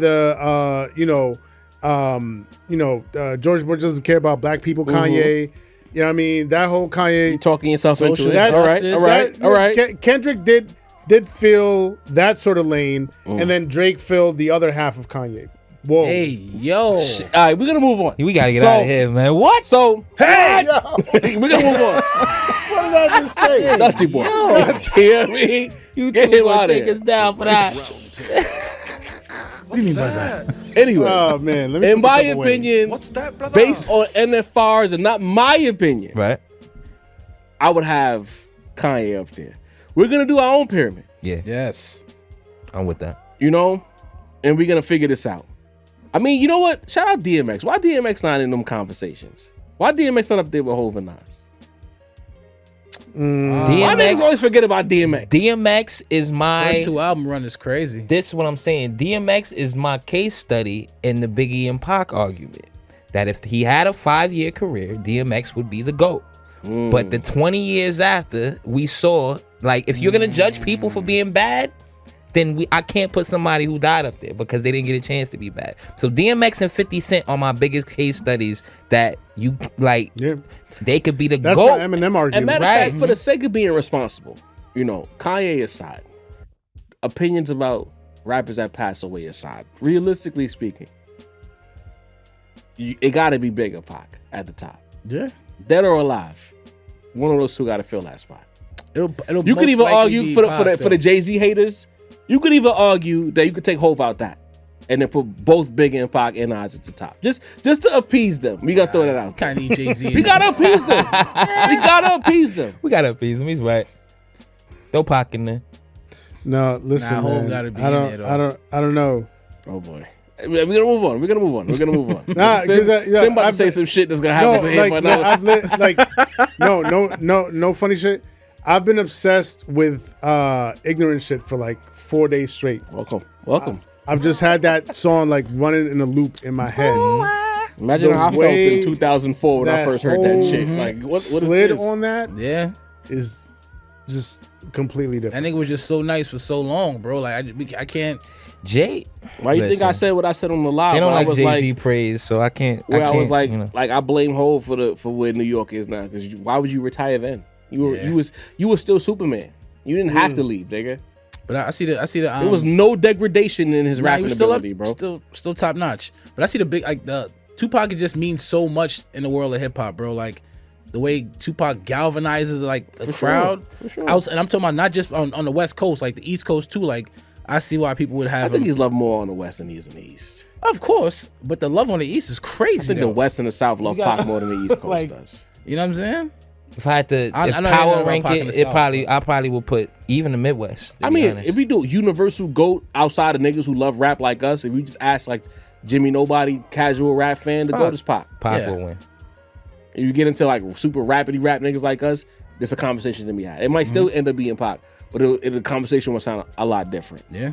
We got to move on real quick. I want to talk about Benny the Butcher. It's just a quick question, not a whole topic, just a quick question. Benny the Butcher tweeted out, "More people watching to see you fail than to see you win. Keep that in mind." Me just being a casual observer, I get the sense that Benny the Butcher is suffering from success. A part of me is beginning to wonder, did he ever think he would ever be this successful? Because it's like he not moving. He not moving in a way where like he's found his voice as successful rapper Benny. Like Benny, who was trying to be a successful rapper on the come up, putting out them tapes, working hard. That guy, he didn't get these quotes. He's rapping. Quality interview. Didn't care about the fans being nerds or not. He was just putting out hard raps on hard beats, trying to find his way in this shit. Now he's found his way in this shit, and he spends a lot more time on the internet complaining than he does. If you're not trying to flex non-lab diamonds, he's complaining about fans being nerds or complaining about the haters. Is Benny the Butcher suffering from success since the rap star? Keep it quick. You know what I mean? Let me know. Possibly. Yeah, I would probably agree with that. Just because like certain, as you said, certain people are not always prepared for the level of success that they get. And, you know, they can't get the regular person out of them. You know what I mean? Right. Like, look, I'll keep it a bean. Like, there's times where even I, in this, you know, this little podcast that we got here, you know, not so little, but you know, okay. like I'll be wanting to go on Twitter and wild out and say certain shit. Same, you know what I mean? Nah, But I'm you like, wild out. nah, chill. Like I got a platform. You know, I got to be responsible about the shit that I say. You know what I mean? I don't want to, you know, be too offensive. And certain artists don't always get that. You know what I mean? They want to have the fame but still be the regular person. They want to have the success but still be, you know, able to say whatever they want on Twitter. And that's not the case. That's not the way this shit works. You know what I mean? You got to pick one or the other. And if you want the success and you want the fame, then you got to, you know, accept all the pitfalls that come with it. And one of those pitfalls is you're not a regular person no more. You know what I mean? And so like you can't be on Twitter just like, you know, tweeting out complaints all the time because people are gonna look at you funny like yo, why you so mad all the time? You know what I mean? Why you got your panties in a bunch all the time? Like, Yeah. what's going on? Benny the Buncher. Yeah. Dini. Butchie. Butchie. It's been weird since he started calling himself Butchie. Yeah, Just I for the like record. that. For the record, when he started calling himself Butchie, shit started getting weird. Start going left. What do you think, Dini? I don't like the whole statement to me is weird because I don't think I've ever met a person who did not want to see Benny win. Like I don't know any Benny haters. Hello? Like I don't know one person that's like I don't want Benny. Everyone's rooting for you. You was bro. celebrating Benny when you got the Def Jam deal. We were rooting for Nigga. you. When the album was supposed to drop, we were rooting for you. We heard it. When you was might get the happy Drake afterward. feature, we was rooting for you. You know what I mean? We were happy, bro. Like when you got the J. Cole feature, happy for you. Like everyone wants to see you win. It's Grammy sometimes- nominated. Sometimes you could be your own worst enemy though. You know what I'm saying? Yeah. Because nobody's hating on this kid. Everybody wants to see him win. Nobody that matters. Right. Everybody wants to see him win. He's the one in the group we was like, because West Side is transcended into what the curator he's become. Conway's doing his thing, but we always said like as far as the combination between the bars and the bravado and the style, that's Benny. As long as he get the light, but it just seemed like the albums just ain't doing what they're supposed to do. Is Benny frustrated? Questions that need answers. What do you think, Masito? Shouts to this quote, something that like your uncle would write on Facebook. like you know what I mean? I mean, he in his uncle. This is true. This is true. But my thing is, it's very clear to me that Benny has like negative media training, like in the same way that like Meek Mill does, right? Like you gotta know when just to not say anything. You know what I mean? I don't know if it's because Benny, became a star older in age, so he's very much used to just being himself, not the guy that everybody's watching. But it's so often Benny says something and you're like, why you even say that, bro? Why'd you even do that? You know what I mean? Like what are you talking about, bro? And it's like it that's the type of shit, the likability, the personality shit that does keep you from going to the next level, at least mainstream wise. So I don't know if he's suffering from his success, or maybe the suffering that he's having is the success that he don't know how to handle. I don't know, bro, because Benny, Westside has these moments too, but it's usually just cursing out a guy on Twitter. You know what I mean? And half of us kind of believe what he's saying because it's usually a neck beard he's cursing out. Westside he's built this wrestling like persona where it's almost like he's playing the heel. That's what he does. It's all and cinematic. people love Very that true. about him. Very true. You know what I mean? While Benny just seems like the dickhead, you know what I mean, talking some shit. You know what I mean? So it's like, I don't know, man. I think that Benny Benny arguing with niggas on Twitter who don't even have their face in the Abbey, bro. You know what I'm Yeah, saying? I never get that. When anybody crazy. does it, I'm like, why you arguing with this nigga? Did you tap on the Right. Be a profile? real They got human. 2 followers, and it's an anime. Why you letting these Abbey, nobodies trigger you, bro? Right. And rappers from the era that Benny might be in the age bracket from were more like that. But like the newer, younger rappers, they're all media trained. They either say the right thing all the time, or just don't. Drake, Kendrick, and Cole, they don't interview with anybody. They don't even risk saying the wrong thing. You know what I mean? So it's like, I think the era itself, we used to love when rappers say dumb shit online, right? Wu-Tang was punching on journalists, right? We loved all that shit. But Shout out Joe Button. And so take a shot when I say in 2025. Last live, I said that like 12 times. But in 2025, you know what I'm saying? Rappers, they kind of got to play a certain role. You can't just pop shit. You know what I mean? It's off-putting compared to his peers. The block button is right there. Yeah. The mute button is godly. You don't have to talk to these people. Pay somebody to tweet for you like the rest of these guys. Tweet the album. Tweet the merch. Instead of buying organic picture diamonds, with your daughter. Take that organic diamond money and fucking pay somebody to tweet. The biz. You feel me? So and get a content control manager, because that video about Lab Diamond should have never seen the light of day, nigga. That's like Do rappers still flex? I'm still asking the question 2 weeks later. Do rappers still flex diamonds? Is that still a thing? I think so. Where? Who does it? What notable rapper in 2025 right now is talking about flexing diamonds? More rappers talk about niggas having fake diamonds and flexing their own diamonds. Did you ask him a question or an Andre 3000 lyric? No, I'm thinking. Think about it. I'm thinking. Shit. I hate you guys. You did it to yourself. Nah, people they still Who? Oh my Who you listening God. to that's talking about his diamonds? in terms of I'm shining, nigga. Like Yeah. mad niggas still. He ain't telling me who though. Like usually Southern rappers, but yeah, like fucking Future definitely still raps about jewels, nigga. Like that's a thing. See how long it took you to come up with a name? It's not like it used to be where everybody That's had my the rollie and point. shit, but it's still prevalent though. But that's niggas my won't point though. shine. It seems dated. We are out of the flexing diamonds era. We passed that. Niggas will tell you they got money. They'll flex their paper. Alright. Yeah. But diamonds? You know what I mean? But I digress. Benny, go hug somebody, Benny. Go find 38. Like I said last time, stabbed and shot 3. We need Fire. that. You know what I mean? Because you unhappy right now, bro. You suffering from success. Yeah. Get you a quality control manager. Get you somebody to run your social medias. And you personally get off social media for a bit. You know? And get back to just rapping. Spending that money that you worked hard to attain. We want you to win. We don't want you to be off-putting angry rapper. We just don't want that for you. You don't see 38 on the socials. Ever. Yeah. You never see Rand. All the news that come out about Benny, if it's not music related, some funny shit going on.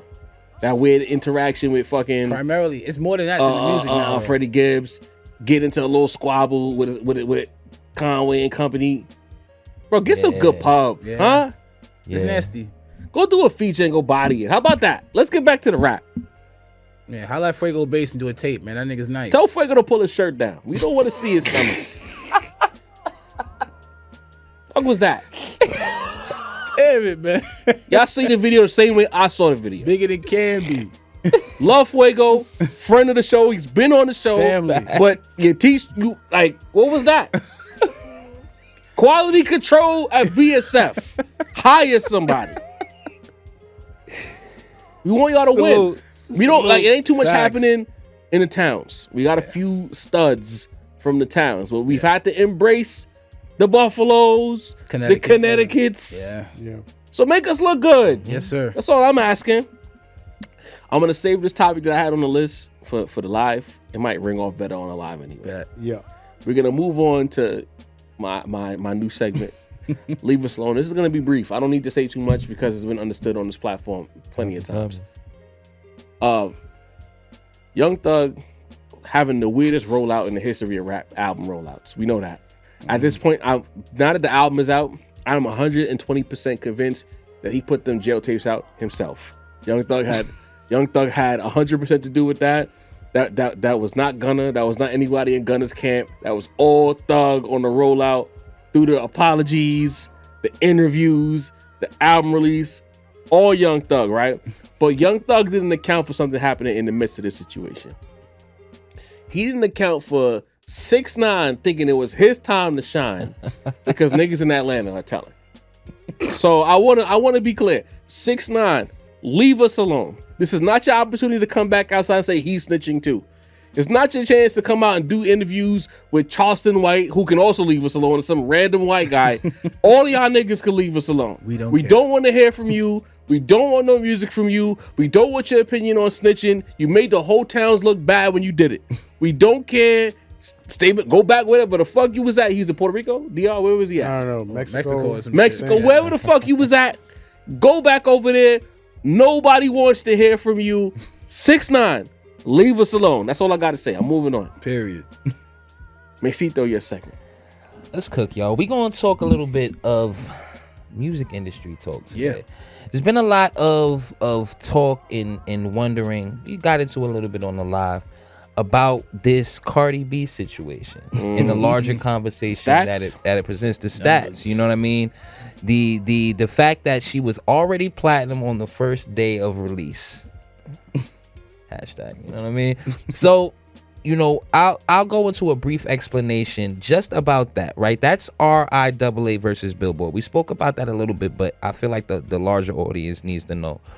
So RIAA, this is like the game that, you know, the optics game that artists are playing these days. That's why you see a random track, a random deluxe track thrown on that you never saw, or a random, you know, second album that gets dropped with the first album, because RIAA, you know, has looser rules than Billboard. So RIAA certifications are only the amount of sales for songs on your record, right? So you can throw, you know, 5-year-old songs on there. You can, you know what I mean? But we let's not just, you know, give Cardi B, you know, the flip off of this. This has happened before, right? Famously, Drake had Hotline Bling on Views like damn near a year after it dropped, right? After it had already been the popular song, after it had already gotten all the streams in sales and popularity, right? So that's the thing. But like you're gonna see, because probably already now everybody can see she sold about a little over 200 the first week. Billboard counts the rules differently. Billboard is just the album consumption for the music that just dropped. It's just, so it is.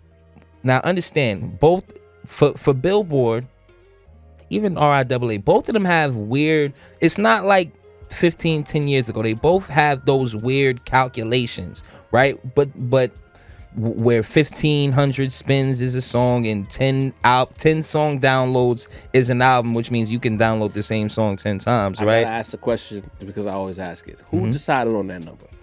Who is the person who said this number accounts for X amount, whatever? Probably Uncle Loose, man. All right, carry on. You know what I mean? Hey, Sound like his. I've been asking sound that like his question trickery. for 2 years now. Who decided that 1,500 spins counts as a unit? Honestly, some algorithm, some math equation, they put it into a computer and they said this is, you know, that's really how it did. I know, like, because when you even talk about Billboard, right? Remember we used to have the sound scan, the Nielsen shit. They're not who works for Billboard anymore. Luminate is the one who counts Billboard. So it's like all of them have the music business is very much involved in tech right now. That's why you have the streaming services. That's why you have Spotify, you know, having as much of a monopoly as UMG on the music game. You know what I'm saying? So when you talk about, you know, album consumption versus streaming, it's all weird algorithmic mess anyway,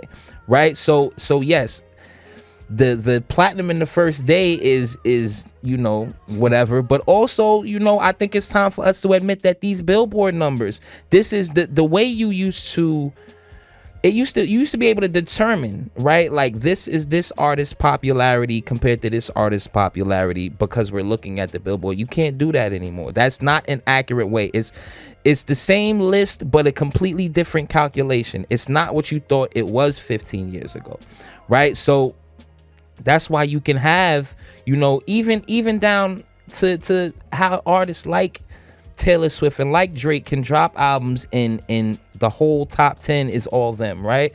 You remember Michael Jackson didn't have that chance, right? Because your only songs that were commercially released as singles were even eligible to go on Billboard. You know what I'm saying? You couldn't even do that back in the day. Even before then, before the 90s, the way they used to count Billboard is they used to go to radio stations and take a survey. They're like, this is the most popular songs. Like, I'm serious. Go look it up. Like, it used to be real crazy. You know what I mean? So it's, to me, I think a lot of people are it's more popular than ever for artists to be talking about, you know, or fans to be talking about their favorite artists and their sales combined. That's because we came up in the 50 Cent era. We came up with Jay telling you, I sold more than your first album my whole week. You know what I mean? We used to love that shit, bro. Thanks. Like, but it's just because of the algorithms, because of basically what we're seeing, right? Because Drake is a person, yes, who is garnering three times more streams than any other rapper right now. But we know that these algorithms, these playlistings, these, you know, Joe, I've got a point there. These algorithms, these playlistings, things like these are manipulating them to a point where we can't believe them. On top of the jail phone calls we hearing where you can pay a 50 pack for some bots on your record label. So for me, you know, what this Cardi B situation, largely more than anything, is exposing that, you know, it's time to stop. Listen, the music industry can count what the music industry wants to count, but us as fans, us as consumers, us as observers, we have to change our way of thinking. Because it's like, not to cut you off. Nah, cook. Because I'm seeing the reports now that Cardi's moving 205K first week. Right. But you told me last week she was platinum. So it's like, which one is it? Which one is it? Which one is it? And so when it's like we can't really gather the same information and infer the same things as we used to be able to from reading this, from looking at these lists, from looking at these numbers. And this is the case in point. Obviously, Cardi's record label wanted, you know, all of the blogs to be saying Cardi platinum on the first day. She's you know, promoting this album like an artist should. That's a good look. I'm already platinum in the first day, but it don't mean, you know, when Eminem used to have them all hopped up on Mountain Dew comping his album the first day. Buying physical units. Right. You know what I mean? Right. And so while I don't want to, you know, Drake and Taylor Swift got as many top 10s as Mariah, bro. You know what I'm saying? We know what that meant when Mariah was dropping records, or Usher was dropping records. Real you know humans. what I mean? Like it meant a completely different thing. It meant that they would go to ABC and the whole block would be shut down. You know what I'm saying? So for me, I just wanted to offer that commentary, a little bit more of explanation on that RIAA versus Billboard situation, and also a little bit of commentary on how, you know, I know the stands are gonna stand, but it just doesn't mean the same thing anymore. But my thing is this, because there's also a part of it where you have radio counts all of a sudden randomly counted more than it used to count. That's why you see these Morgan Wallens at the top of the chart way more than you would maybe 3-4 years ago. You see these, you know, these types, the people that can, you know, have their niche radio stations that can run their shit all day, you know what I mean, and get those numbers up. So for me and the fellas, maybe we got to think about this. What type of Billboard changes are needed, or how we should even start looking at this shit. You know what I mean? Like what should be the determination of success the way Billboard used to be? Is it ticket sales? You know what I mean? Is it, you know, ask the right person, they'll say fucking Instagram followers. But I think we should have a whole new way. I think ticket sales is a very good way of doing it. But I think there's something else we need to look at to determine this. Job, what you want? I think my original idea from like sometime in 2024, there should be a window where there's no streaming. If you want to hear the new album, you gotta buy it. No bodying, no nothing. You gotta go and spend your actual money, purchase the album, and it's like a 2 to 3 week window where you gotta physically go out there and spend your bread. You can't buy it, you can't do shit. It's not on Apple Music, part of your plan. You have to actually go and buy, whether it's Spotify or whatever the fuck. If you force people to spend their money and you put it behind a paywall is a great determinant factor. If you put it behind a paywall and you see how much people are willing to put up whatever the price is gonna be, 10, 15, and 20, you'll see who really fuck with you. A And lot of niggas felt hurt when they see how many niggas really fuck with them. And if you buy physical, it counts more. Hands down. I'm down with that. Hands down. Maybe not double, maybe like 1.5. Like this streaming shit is a wild, wild west. You just throw it on streaming and then you could just do whatever. And like you said, like Young Thug talking about it.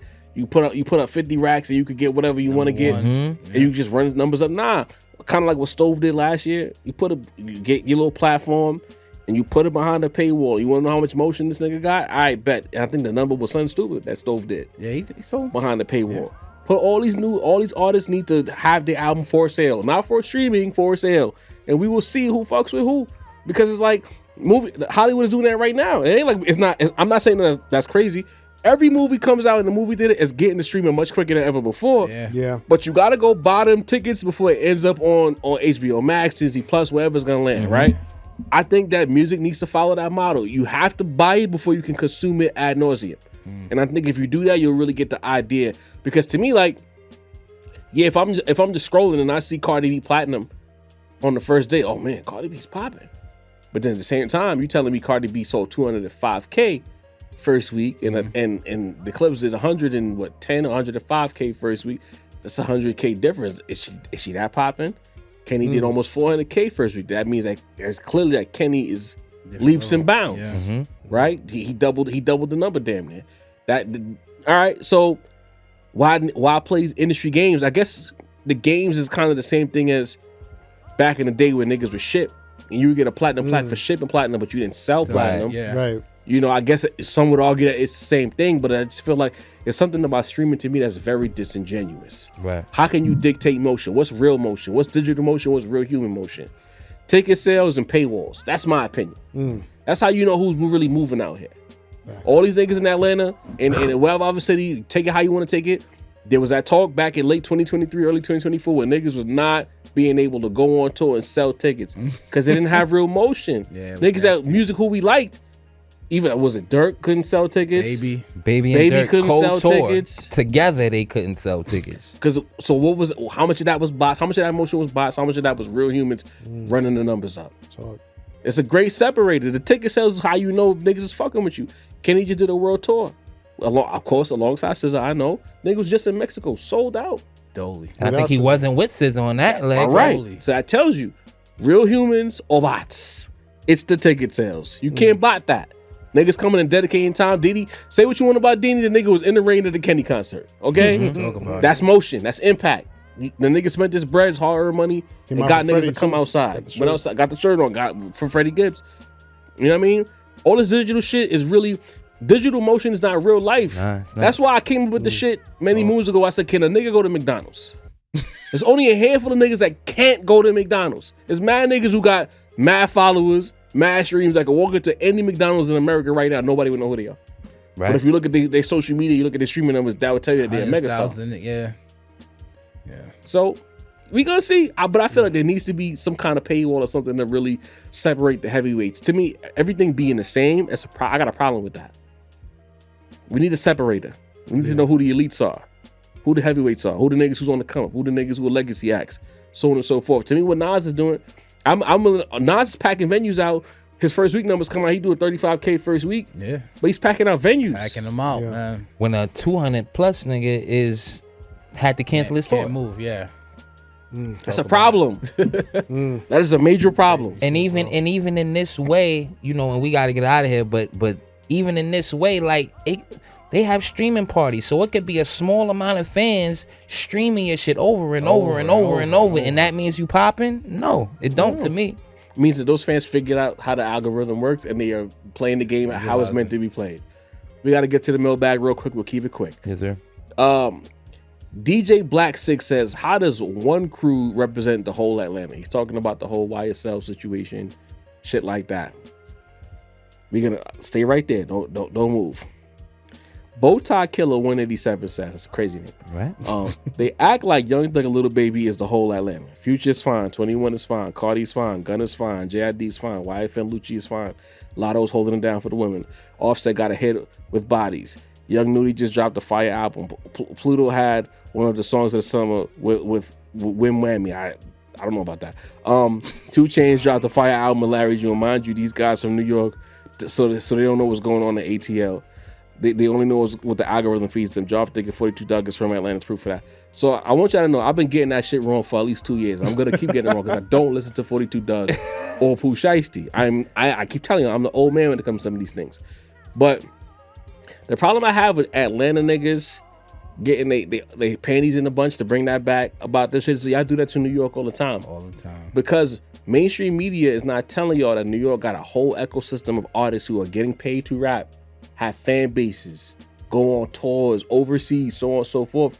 Y'all believe that New York has nothing going on. The minute the mainstream cameras is on your city and none of these niggas you name with the exception of Pluto is actually doing well right now in the city, y'all get offended? Fuck y'all. Y'all do it to us all the time, but we actually delivering facts. On the mainstream level, Atlanta is taking some L's right now. Maybe Atlanta underground popping, but Atlanta mainstream is losing. Crazy. Future alone can't do it. All them other niggas you name, they ain't doing shit. Offset don't got no hit with Bodies. That's a lie. It's viral for a second. It's a dope song, but it's not a hit. It had a 3-day viral period. Song. But the city of Atlanta on the mainstream level is getting his ass kicked. Love that song. Long story less long. And the numbers support that. Yeah. Yep. Y'all not controlling no aspect of culture right now as a city. And y'all controlled it for mad long. And y'all losing y'all footing in the South to Memphis, to Houston. Sorry. We not making it up. It's happening in front of you. You see it. Correct. You know what I mean? I digress. Next thing we have here, to say this one is for you. We're talking about the reset. Okay. The reset is going back to local sounds. The issue is there's so many copycats. Too many cities lost their identity. That's why the OG's in the front, because they keep it original. What do you think about that comment? I think at the end of the day, the authentic artists are going to shine through. You know what I mean? The copycats, you're going to be able to identify them. You're going to be able to say, like, that's not, you know, if you hear somebody out of New York that sounded like some other region, you're going to be like, that's not the New York sound. Mm-hmm. You know what I mean? You hear another artist like David James that we have here in the studio right now. You're gonna hear the authenticity in the voice, in the delivery, in the music, in the subject matter, like in everything. Like I think eventually authenticity is gonna shine through, and people are gonna be able to, you know, see through the copycats and get to the authentic shit. That part right Facts. there. All right, last but not least, Tini, I'll let you talk about this one. Peter North says, of course y'all lightly address Joey Badass mid-album flopping, but heavy address Metro Boomin's mid-album flopping. I expected nothing less from y'all. Bias. Damn. I don't even remember us addressing Metro Boomin's album flopping. We did, said bro. that the album was good, but Atlanta's divided about it. We didn't even shit on the album. So what's this person talking about? We said the old school aspect we thought was gonna make people go crazy, but it didn't do what we thought it was gonna do. Fair. But there's still joints on the album. Niggas be tripping, bro. Like, where the Yo. fuck does this even come from? You know what I'm saying? They be waiting for the What they aha want us to spend moment, 20 bro. minutes saying that Joey Badass sold 9,000. What we gonna say? The album didn't get promoted right. When the album dropped, we talked about how it was handled. Y'all said y'all like the music. The music don't got nothing to do with the sales. If we think the music is solid, but the album didn't do right by the promotion, what the fuck we gonna do? Absol had a good album, sold 5K. You know what I'm saying? Like, it just, that's sometimes the way this shit goes, B. You know, but I think they're gonna be on tour. I think they're gonna do well on tour, and I think they're gonna do things that are gonna put more eyes on their And music. again, multiply 9K by 1.5K. Yeah. And you'll get a number that tells you that this whole shit is arbitrary. Like, for you to decide that 1.5K streams is one unit, that That's person, basically 9K times 1,500, essentially. right? That's what I'm a lot of saying. Like, niggas. niggas still press play a lot. You know what I That's mean? a lot of niggas. But I digress. I don't know. You had something you want to No, add I to was that, just Mase? agreeing with y'all. I was agreeing with y'all. You know what I mean? But again, I don't know what people just be wanting niggas to get their backs kicked in, and it's just like, we said the label didn't do right. We said that we liked the Metro album, but Atlanta's mad about it. Niggas just be emotional. They just Emotional, man. like, yo, if you a man and you wrote that comment, get a girlfriend, go on a date, go to the movies, can get some only- vagina. I can only imagine Damn. some of these commenters and people in the chat in 1994 when Illmatic dropped. They'd be like, "Yo, Illmatic only sold 60,000 copies." Man, Like, and then that's the end of the story. Man. That's their whole personality is now built Illmatic off of. only sold. How he got motion when he sold? Yeah, like, Yeah. one They'd of the have told greatest us albums the dog ever. pound was better. But anyway, we are somewhere in New York City. Uh-huh. Again, we got David James in the building. We got the homie Cinematic in the building. You know when Cinematic is in the building. It's always a vibe. The photos is gonna be photoing. Yes. You know what I mean? That man is moving from city to city now. But we're back in New York City. Someone stepped on them clean ass fours, as Get 'em. Sincere got on. Cook. And we need them too. Get off my lawn. Get off Sincere's lawn. They did me like bugging out and do the right thing, man. Facts. Don't do me like that, man. Listen, it's always, we've been doing this for how many years now? 5, 6. Yeah. 6 joints. But it always doesn't shock me, but it always somewhat pleasantly surprises me when we're all in accordance and we're all in unison and we're all on sort of the same wavelength, because there's been several times in this episode where algorithms have been brought up. You know what I mean? You brought it up early. Mase just brought it up in his segment. And What I wanted to kick off my lawn this evening is bullshit ass algorithms. These algorithms Nasty. are fucking out of control bad. Like they're terrible. I don't know what's happening with all the algorithms right now, but it feels like all of them are just utter trash right now. It's been like, you know, there's been times where like we look at the algorithm, we're like, we don't know what's going on.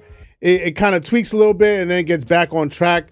But I feel like there's been a consistent, like, good month or two where all the algorithms have been trash. Every last one of them. You want to know why I said this telling 100% facts? I opened my phone today. I went on Twitter. And I saw Dank the Moss on my timeline. I ain't seen this woman in like a year. Why the fuck is she on my timeline? What about me says I want to see Dank the Moss? Now peep this, right? So we all know the YouTube algorithm is trash right now. For sure. Yeah, You know what I mean? we know. The Twitter algorithm has not been any better. You know what I mean? IG shit been garbage for a calm like 4 years. These are two platforms where we have had a good footing. We've had good motion. All of a sudden, dead. Yeah. Smack the shit out that mic.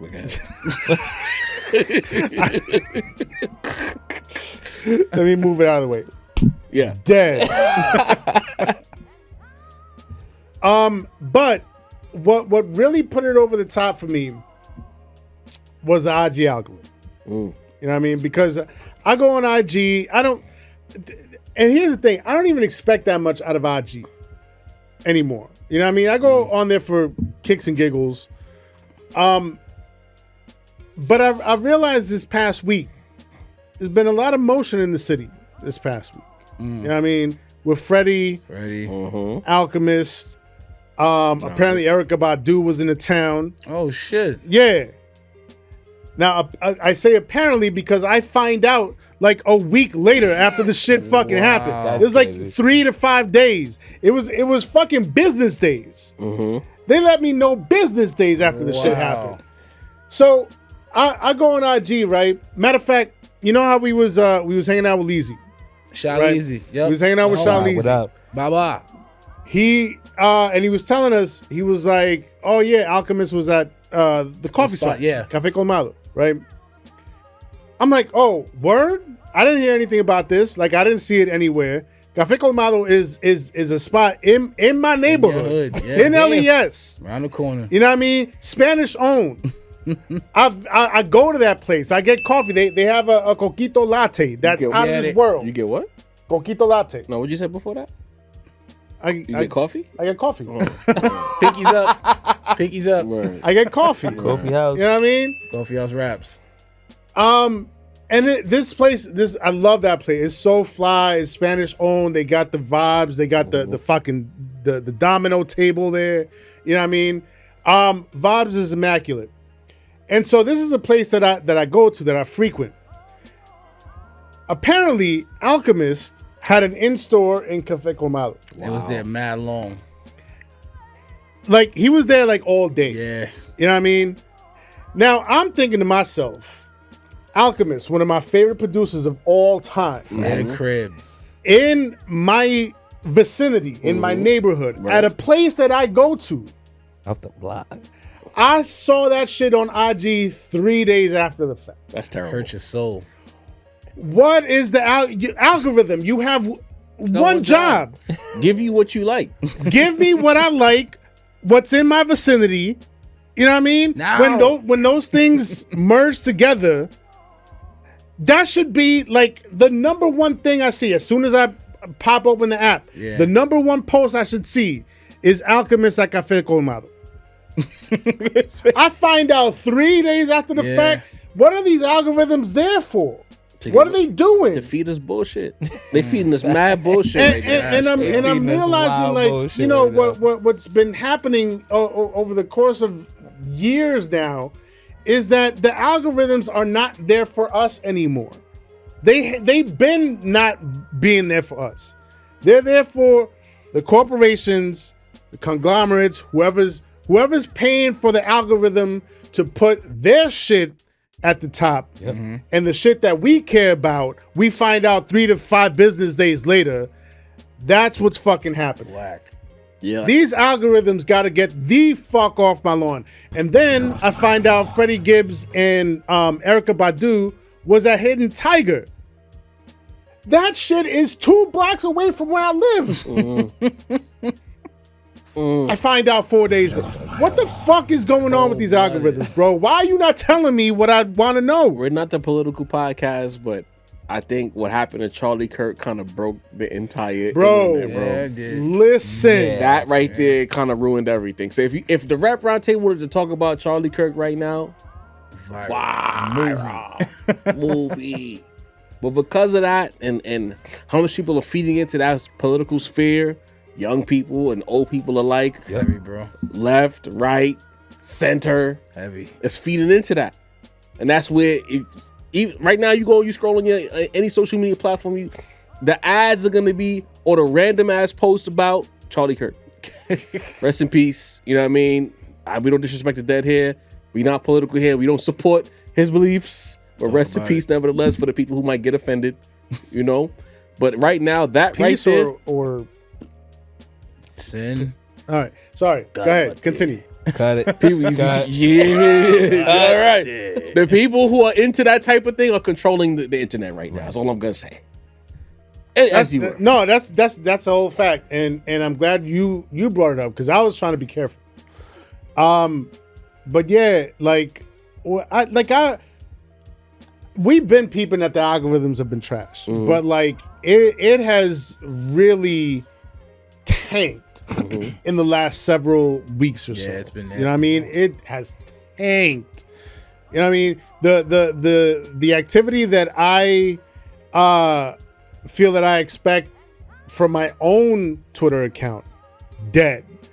The activity that I feel that we should get out of our podcast account, dead.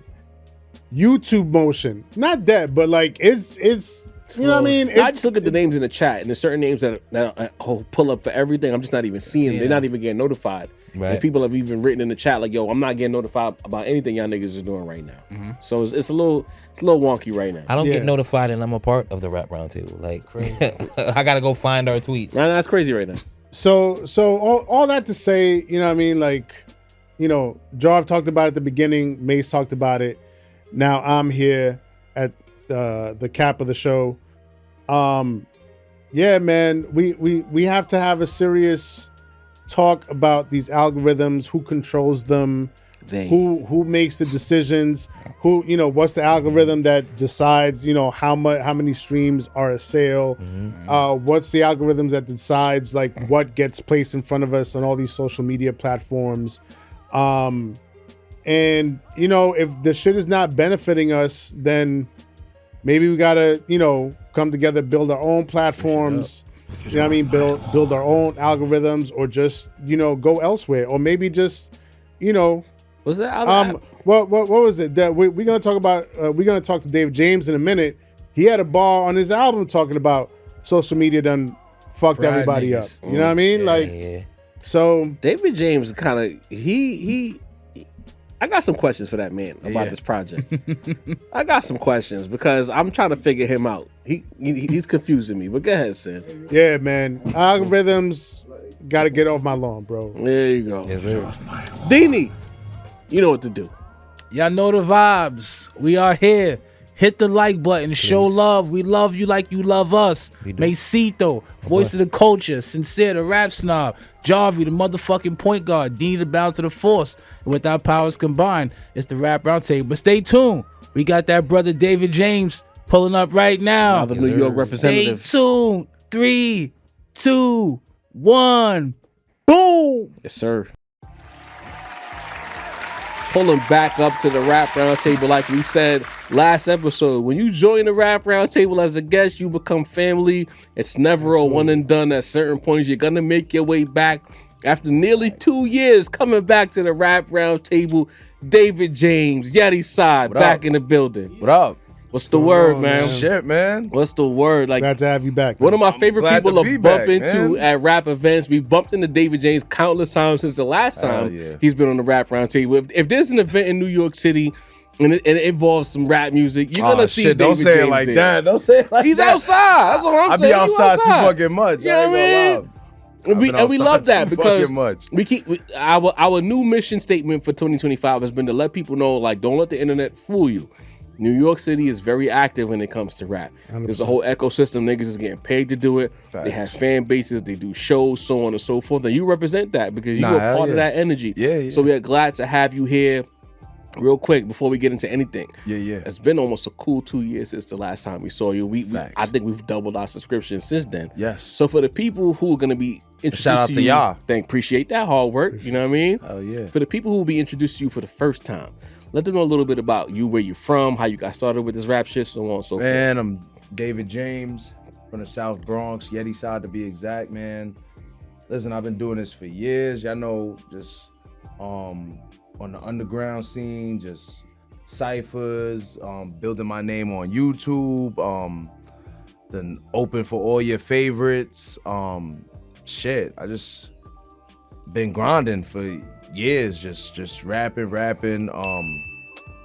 To be honest, sometimes when I think about my beginning, it's crazy because like I started in a group like you guys know, and but like once I got out of high school, that's kind of when I started taking this shit serious, and then I just started putting out shit. Yeah, y'all remember Spinrilla and fucking Dat Piff, and so just building my name up on the mixtape scene and shit like that, and fast forward a couple years, here we are. Simple as that. Like very, very simple. Listen, log into this man's music. He's one of the strongest you've never heard of. If you've never heard of him, this guy don't miss. The bars are there. He has a freestyle on our platform as well. Yes. Very affable, very endearing. Oh shit, I forgot. Yeah. Yeah, Last man. time I was here, Yeah, you know what I mean? Hell yeah. Cooking up. So before we get to the album, right? Yeah. I gotta be a little nosy. Okay. When we first came across backstory, when we first linked with David, we met him through a mutual friend, Coach. Things have changed since then. We go to Sarah and I go to the Lord Skull show. We see David James there. I scroll on the internet. I see it was at the Pyramid late last summer. I was gonna say this was a minute ago. Yeah. Okay. I scroll on the social. I see that there's a bit of a connection there. if I see Skull, I see David James on my internet. I'm just saying on my feed I see what I see. Yeah, Skull. So what's the relationship like? Is there? I know he's on the project. Yeah. One of the strongest songs on that project. Yeah, good looking. Okay. Yeah, last call. Is there a business relationship, or are you? Is Yeti side just all you, or is there something else happening behind the scenes that involves Skull? Nah. I mean, like you said, Yeti side is my brand or whatever. Shout out to Izzy and Theory. Me and Skull, that's the homie though. Okay. Like it ain't no super industry shit with For me, sure. bro. Like it ain't no. I'm being nosy. I gotta ain't no see. papers. I was like, is Baba locking in with David James? What's going on? Who knows? Shout out to Baba too. Like that's the big bro. But like nah. Like me and Skull is just mad cool. Like we just respect each other's craft. We bumped into each other a couple times. Real humble kid. And it happened organically, like super organic. To be honest, everybody you see on the album, that's how it is. Like if you respect my craft, I respect your craft, and I feel like our sounds would, as simple as that. Real artistry, basically. Yeah, hell yeah. All right, so cool. To the album now. Why you're here? Yeah, facts. If you were here too, right? Project starts off, we get the voicemail. I'm assuming that's Pops. Yeah. Love the energy. I love how you set the tone with that. Man. Yeah. But we're not going to flesh it out because Sincere has questions. I don't want to step on his toes with the songs. I'm going to work off a sin. We're going to run the pick and roll. Yeah. But I said to you, I got some questions about this album. Yeah. But the main thing for me with this project that I took away was, it seems to be some conflict with you, brother. You know what I mean? Seemed like there was a lot of, how you say, venting on this album. Yeah. Not good, because I real life, listen, like you're really telling, nigga, I tapped in. Bro, this album, and that's how I know you tapped in. This album was straight therapy. I'm not even gonna lie. Okay. Because, and I want to ask this question. Because at various points throughout my listening experience, anytime I see David James, this is for the audience. This is what you see right here. Very, very endearing, very happy. But there was a level of frustration on this album when it comes specifically to rap. So what is your relationship with rap? Because there's like 3 different or 4 different times I heard you say, I want to make a living with this rap shit. That was like a key talking point in this album. What is your relationship with rap right now?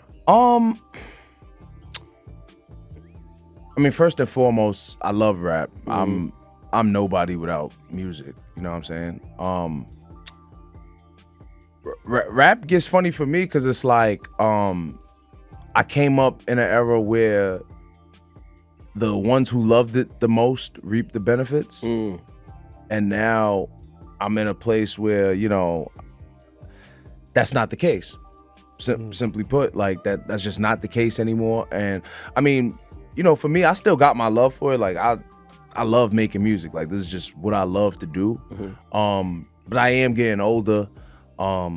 I would like this to, not that, you know, rap doesn't pay, but I would like it to be able to open doors for my family, for my people and shit like that. Like, so, you know, like you said, at times it gets a little frustrating when you watching shit. But to be honest, I don't. And it's not no hating shit. It's not even on no hating shit. To be honest, I let that shit fuel me. Like, cause everybody has their time. You know what I mean? So as long as you keep, we was just talking about it in the crib the other day, like the only thing that separates the ones that make it from the ones that don't is that the ones that make it just kept going. Like every step just kept going. And then the ones that don't make it is just, you got hit with something, you got hit with something you ain't like, and you said, oh, you let it discourage you, and you don't even know it was that next time, and you know what I mean? Right. So that's all it is. Word. Now that was surprising for me because it's like I've listened to your music, and it's like I'm like, this guy's really opening the book a little bit here. Like this is a side of David James I'm not familiar with. Yeah. You know what I'm saying? And it's like it resonated with me personally because I feel the same way. It's like, you know, you chase something, you want to build it. We doing our pod. Even with my career, I've made some leaps and bounds where it's like I took risks, and I'm like, I'm listening to your shit, and I'm like, I resonate with that because it's like I believe in this thing right here, and I want to build it out. And sometimes the bullshit does rise to the top. Whereas I feel like my shit is highfalutin and it needs to shine as well. Yeah. So like, you say the album is therapy. Was there a point in time where you felt like, you know what, maybe I don't want to rap no more. Maybe I want to just do something else. Nah. Okay. Nah. Yo, personally, it's been my identity since 3rd grade. Okay. Like anyone who knows me, and I talk about this a lot. Like, music is my, like that's who I am. Like anyone who's known me since I was 8 years old, you know me for music. So it's like at this point, it's like, I don't know. It's engraved to me. Like I'm gonna make music, whether or not I'm gonna make music for because right now I have 6,000 followers. I'm gonna make music for my 6,000 followers. I'm gonna make music for my 60,000 followers, for my 6 million followers. It was locked in. Or if it comes all the way back down to 600 followers, it doesn't matter. Like that, making music is just what I do. You know, everybody else is just here for the ride, but I do this whether anybody's watching or not. So you know what I mean? Okay. Yeah. You got my fault. I don't want to dominate the interview. 8-year-old David James. Yeah. What was it that sparked that love in music? Yo, I ain't gonna lie. And it's funny, I think I talked about it last time I was here. It gotta be that love I used to see fucking Romeo and Bow Wow get, man. I used to be in school, bro. I used to come to school, number one, everybody wanted to dress like these niggas. When I was 8 years old, second, 3rd grade, every young nigga coming to school, braids, fucking headband, you know, cool kicks, baggy, you know what I'm saying? All niggas is, mind you, my pops used to shave my head bald. Don't know what my pops was on. When I was bald or the lightest Caesar ever? Yo, bald. Oh no. Pops used to give me a clean baldy to school. Wow. Damn, you can't survive with a bald. Yeah. Wow. Shit was ill. But long story short, like, used to see all the love, like I said, Bow Wow, Romeo, and then as I got older, of course, it was Jay, Ja Rule, 50, you know, the legends and shit. And I think that's what did it for me. Okay. Like, I was just like, you know what? I chose my path early. I didn't even know what I was doing. Like, I just chose it, and then, yeah. It landed where it was supposed I to. was about to say word. What was the first bars you ever wrote? Like what age?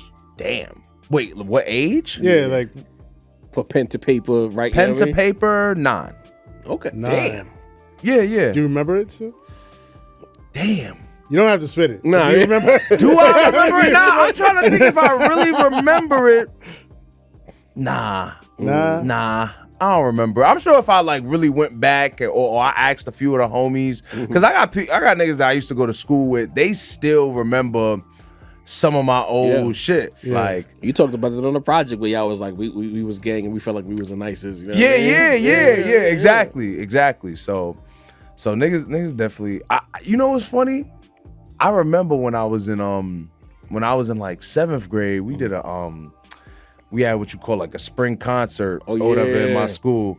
And we had to do auditions. Now keep in mind, I'm like the illest rapper in the school. So like everybody, all day, everybody's like, yo, David's gonna kill it at auditions, the whole school. Mind you, the school's broken up in academies. You got niggas in different academies talking about, yo, you going to see David at the school, da-da-da.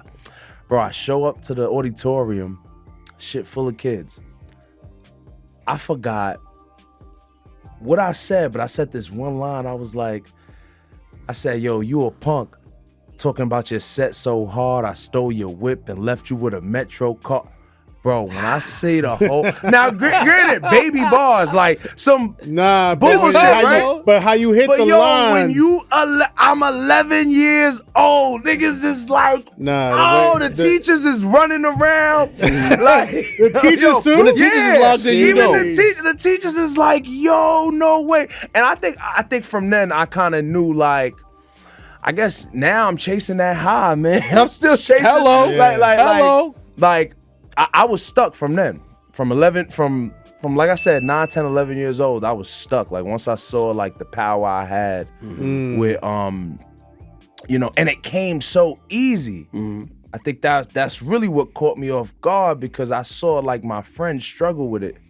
I saw a lot of my friends struggle with it, and I was like, wow, like I do this shit, you know, when I'm washing the dishes. Like it doesn't even like you don't rap is you.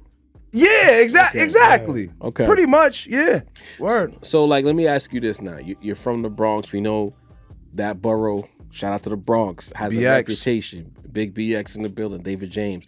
Just like Brooklyn, just like all... Hey, it's not about Brooklyn right now. Just like I'm about to say, niggas always love to get out the Bronx. It's about David James right now. Hit the like button, hit the subscribe option, log in with the Rap Roundtable. Shout out to Dini in the cut. No BX slander tonight. No BX slander at all, ever. Beautiful vibes. I've listened to you for years with your music. You have veered away. You've not even really engaged it. Not to say that you're not a tough guy, that you won't put hands with somebody. Yeah. But in your bars, you don't really lean into the tough guy raps. Being from the Bronx, how did you navigate that without, like, because it feels like some guys feel like, I'm from the Bronx, I gotta rap this way. Yeah. You've made it your business to not rap that way. What is that about? Truth is, like, I mean, first and foremost, I'm not a violent person. That's never been my temperament. I'm beyond, like, all right, so the main reason is I want girls at my shows. Oh, okay. Like eventually I want women at my shows. Like that's you don't want to scare like, the hoe. Yeah, like you don't want the neck beards. Yeah, bro. like I did a huge show at Bronx Brewery last year, right in the heart of the South Bronx. And you can ask anybody that was there, like, that's what a show's supposed to look like. Men, females, everybody, you know, coexisting, having a good time. It's like a real family type vibe. Man, listen, I go to a lot of these events. Bear man. You could say, I'll say it. You know what I mean? Now, listen, Now this, and mind you, I'm a part of this community. So I'm not saying like I don't have fun at these events or none of these. You feel me? But like So we scaring the hoes. Yeah, you know what I mean? Like like niggas gotta start like embracing the hoes. softening up the. I'm not saying like water down the lyrics, but just address different things. Like not everything has to be so aggressive. Right. You know what I mean? There's a way to get your point across without being so. Cause my whole thing is like, you know, tough guys ain't like, if you know me, you know I'll beat you up. Like, so like I don't have to say it on the record. Like, I like that. you know what I mean? Like, you know, like If if you know me in real life, you know, like I'm low key. I'm with that. Trying to get me, trying to, you know what I'm saying? So it's like, but I'll try to get the girls. yeah, exactly. There you go. I like it. You know what I mean? But listen to the project, and I mean you in general, but definitely on this project, there's two very distinct sides of David. Send beat me there. You know what I mean? Okay. Oh, well, let me see. Let me not assume. There's the bravado, you know what I mean? The shit talk, a little bit of tough talk here and there. Yeah, But then you have a very introspective, a very sort of, you know, this other side of you that's looking inward. You know what I mean? Yes. And It's almost conflicted in a lot of yeah, ways. and not only do you look inward, but you also look at your surroundings and how that affects how you are and how you feel. You know what I mean? But you're in touch with your feelings, but not in, you know, but in a very you know, natural way. You know what I mean? How do those two things balance out for you? To be honest, when I'm writing these songs, I just try to be as relatable as possible. I try to always remember that everything that I'm feeling and putting on record, somebody's gonna, or at least I need somebody to be able to listen to this and be like, damn, I knew I wasn't alone. I knew I wasn't alone. Like, I knew I wasn't the only one thinking that. Somebody else was, I'm gonna start listening to this nigga. Cause that's kind of what does it for me with certain artists, like relatability. like, and sometimes it don't even always be like your subject matter. It just be the way you approach a song, where I'll be like, shit, I was thinking. You know what I mean? Like, but for the main part, like I said, like, I just tap into myself, and I know that everybody, I know I'm a real relatable artist, and people could only because I'm a regular New York nigga. So I know the things I'm talking about, like, you gotta feel, you know what I mean? So I just try to keep it relatable as possible, while also keeping it unique. Like, I know my story is unique. So, but I just want people to leave with something when they listen to the song, not just, oh, this was a bop, like, you know. So you want something to resonate. All right, Deanie, I know we're gonna get to you in a second, Dean, but I got one more question. I have one more question. You got one more? Yeah, let me cook for a second. I answer all. You know what I mean? So I'm gonna get in your business a little bit. You can choose an answer or not answer. It's okay. What's up? But listening to this album, you know, at different points, we talked about the ladies a little bit. You know, I get the sense that at a certain point, you know, you was a lover man and you got your heart broken. Yo, you mad funny. So is that what happened? Because it sounded like it went from like, I love ladies to fuck that bitch. That's what I got from this album. It's a lot of fuck that bitch on this album. Can't trust these ladies. Am I wildin'? You're not wildin'. Yo, you not wildin'. Okay. You not wildin'. What did that look like? David James getting his heart broken.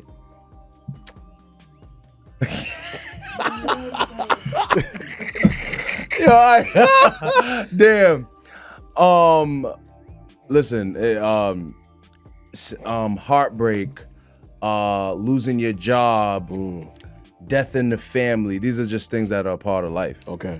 You know what I mean? And they just make for better music. So, not something you plan to go through, but in the end, something I'm grateful for. Okay. make for better music. So simple. Pro right here. He's like, I'm not talking about when I went through her phone name, and I saw that no events. Because he was talking big shit on this album. Like, I don't trust none of these women. Yeah. I'm outside though. That's what I took from it, Sin. Yo, Yeah. nah, Yeah, for real, You said bro. you had another question? It was a journey too. Yeah, Like you I'm saw, sure. you saw. Yeah. the narrative. And between us, like I'm saying between Yeah, us. the camera's like, right there. I'm on camera talking like it's just you and me. Yo, son. Nah. Truth of the matter, wasn't like no infidelity or nothing like that. A life experience, you would say? Yeah. Okay. Yeah. We grew apart and started going into different life paths, and it hurt. It hurt. So that's why I sound so heartbroken. But a lot of people, when they sound that heartbroken, it usually has to do with infidelity. I'll be the first to say that if it was infidelity, You said it in the I'd raps. probably spaz out even more. But it wasn't about that. It was more less about us. I appreciated it because it really was like, this man is not leaving a stone unturned. Like, you really was like, oh, this was an open book project for me personally. Yeah. And I plan on most. I'm gonna be honest. Because now with this project, I'm starting to see that that's what's separating me from a lot of people, and again, something that comes real easy to me. It's very easy. I've been doing this my whole life. Like, it's in terms of like opening up, and Right. I'm an open book kind of person. Like most people, when you meet me for the first time, I'm pretty bubbly. Like I could, you know what I'm saying?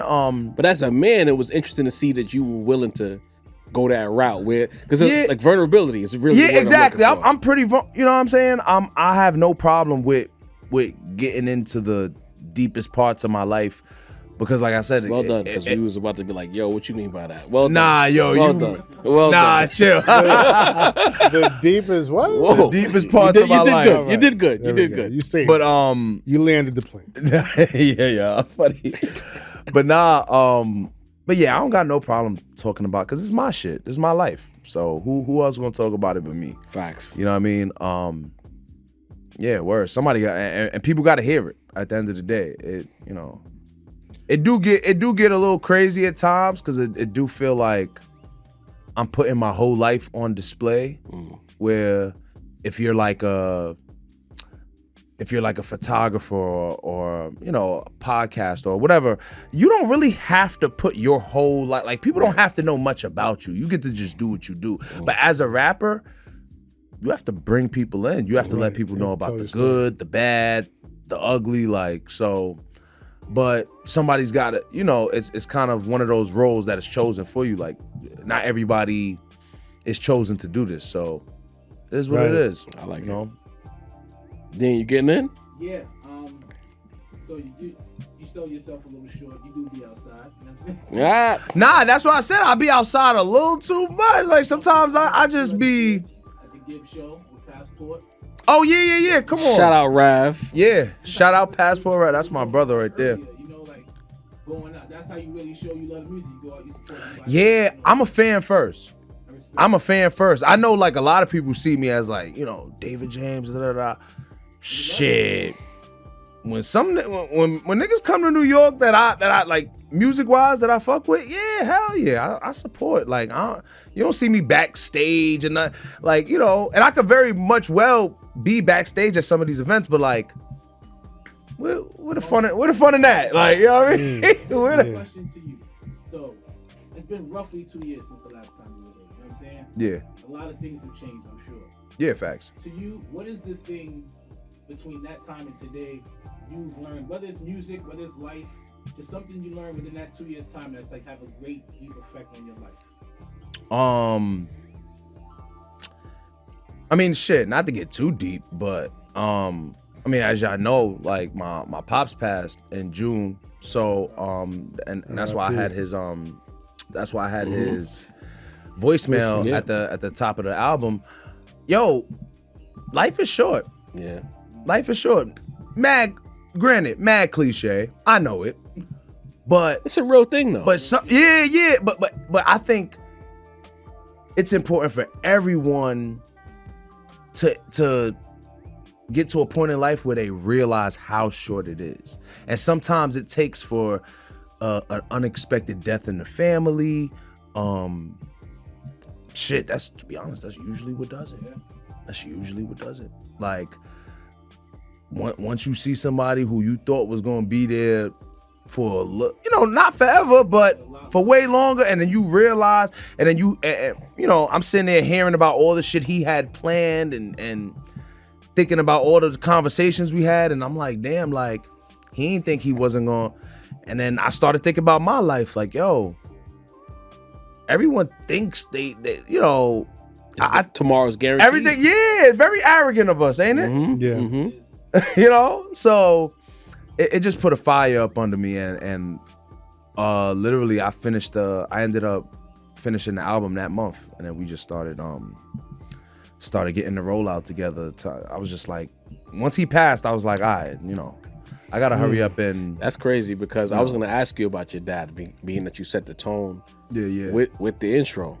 So would you say that, like, that loss, did it kind of set the tone for what the vibe of the album was? Did that make you even open up even more so, as far as like, you know what, tomorrow isn't promised, let me give my all to this project while I'm here? Yes. That definitely had an impact on the outcome of the album. Like I said, like it's a lot of shit that I go through that I know people can relate to. And this was my first major loss. So although I was, I'm still mourning, but I took it as an opportunity to connect with my fans more, because I know people can relate to that. Like, I know everybody, we've all lost somebody.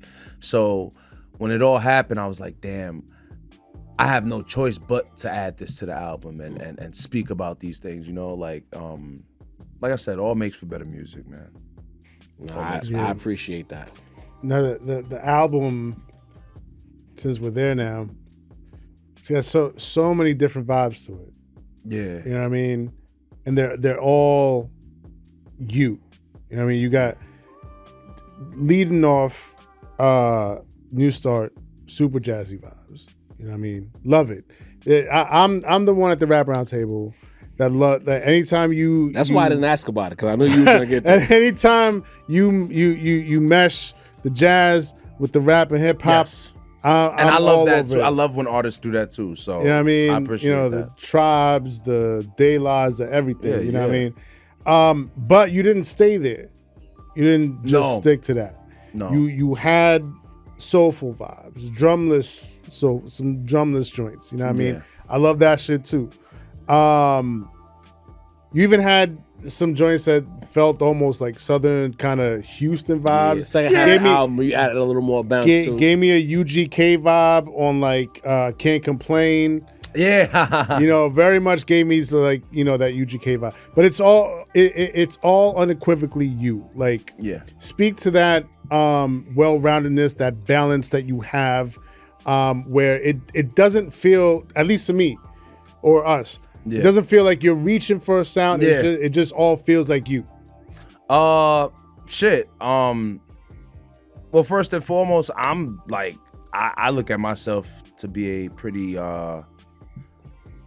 multifaceted person. I think I'm like a bunch of people in one.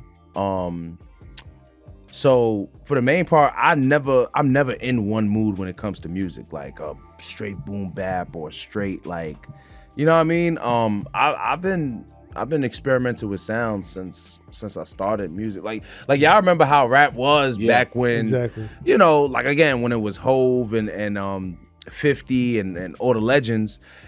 Then we went to a whole auto tune and then it was the trap, and I've always had to kind of adapt. I always promised myself that I'd never fall out of the, you know what I'm saying? While, like you said, while being myself though. Right. While cause once I feel like, cause there's certain styles of rap that I don't even try to get into.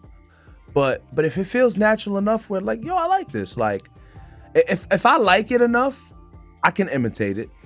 What I And like, then I could, go ahead. well, no. That's what I meant. Like, if I like it enough, I can imitate it. And if it sound good enough to me, like, oh shit, I do. Because most times I'll hear a song and I'll be like, oh, y'all like, I'll even go to my homies like, hey, niggas like that? I'll do a song like that right now. Y'all like? This is what y'all like? All right. I like that, like, while you did venture off and Sin talked about it, it felt like the jazz was like the baseline for the body of the album. Like, that was the floor, and then you built around that sound. Am I reaching and saying that? No, because it's always gonna.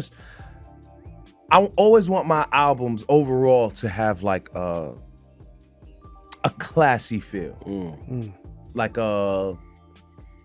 this is top tier, higher echelon rap. Okay. Yes. I don't think that it also. I don't think it has to be, vintage rap, but I think it just has to have a level of polishedness to it. Yeah. I appreciate that because I feel like, as we've seen, and you as an artist, you've been in the space.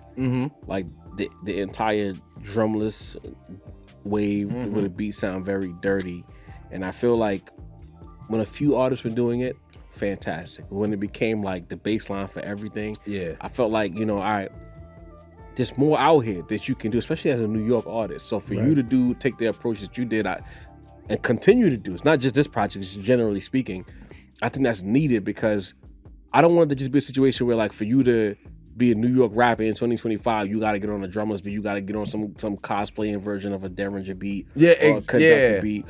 And hearing what you did, especially on this project, is like, yes, there's more that you're showing people that you can do something else, and still you dabbled a little bit. You ain't get away from it, but you showed that there's more. I could even, like, some of these hooks, you're singing on some of these hooks. It's like, all right, all right, David, like, get the people. This is New York is not just one thing. It can be many things. I'm about to say we the melting pot. So. And he went to the gutter with the 183rd joint. Oh yeah, That shit was Shout out 183rd. Facts. Come on, He man. laced you on that. Yeah. I really love like how you handle this project, man, because it's like, it's a lot of rap superheroes, it's a lot of rap super drug dealers, but you decided to open your book even more so. Yeah. Create sonics that people can indulge with. It's not, you didn't scare the hoes. You might have offended some hoes, but that's okay. Yeah, but that's not scaring them. But that's not scaring them. That's not scaring them. And we like that. That's holding a mirror up To me, to them. to me, If I felt like I'm not scaring them, you That did a might good scare job them. of representing, in my opinion, no glaze. Sometimes. That might scare them. Hey, nah. The New York women like a nigga that would tell the truth. You know what I'm saying? You feel me? And I feel like this project did a good job of representing what the city actually sounds like. It's not one particular thing. It's a multitude of things. And I feel like you did a great job of doing that while also sharing sides of yourself that you might not necessarily, or another guy might not be willing to do so. I'm like, yo, this guy really did his big one with this one. That's how I feel. I appreciate this project. You know what I mean? I appreciate that, bro. I ain't gonna lie. That I love to hear that, because this was literally this was my goal. Okay. To bring people into my life and to also show not only other artists but other people that it's okay to be vulnerable, man. Like, that's the only way. That's the only way you get through your problems is by talking about them. I mean, you don't got to be like me and talk about them in front of a microphone, but you got to talk about them though. Venting is good. Yeah, venting is good. You got to get it out. So beyond what we talked about, because we're about to get kicked out of the studio. Right. Before, like, outside of what we talked about, like, if you're talking to our audience right now and this project is the first time that's happening to David James, how would you verbalize what the experience would be for the listener? Man, this album is a roller coaster of emotions, a roller coaster of shit, just all around good hip hop. Anything you think, anything that, I don't know, man. This album's just, to me, I crafted this album to be like a classic album in the sense where it gives you every kind of vibe that you want as a listener, while still being cohesive. Yeah, nothing felt out of place. You know what I mean? So, again, for my niggas that love bars, for my niggas that love shit to dance to, for my niggas that need some shit that they could think about. It got every single vibe on it. I got like I said, I got production from 183rd, my man B Young, Jamar Johnson, like a bunch of great producers. We got Uncle John, Lord Sko, a bunch of dope features on that shit. It's just a great hip hop.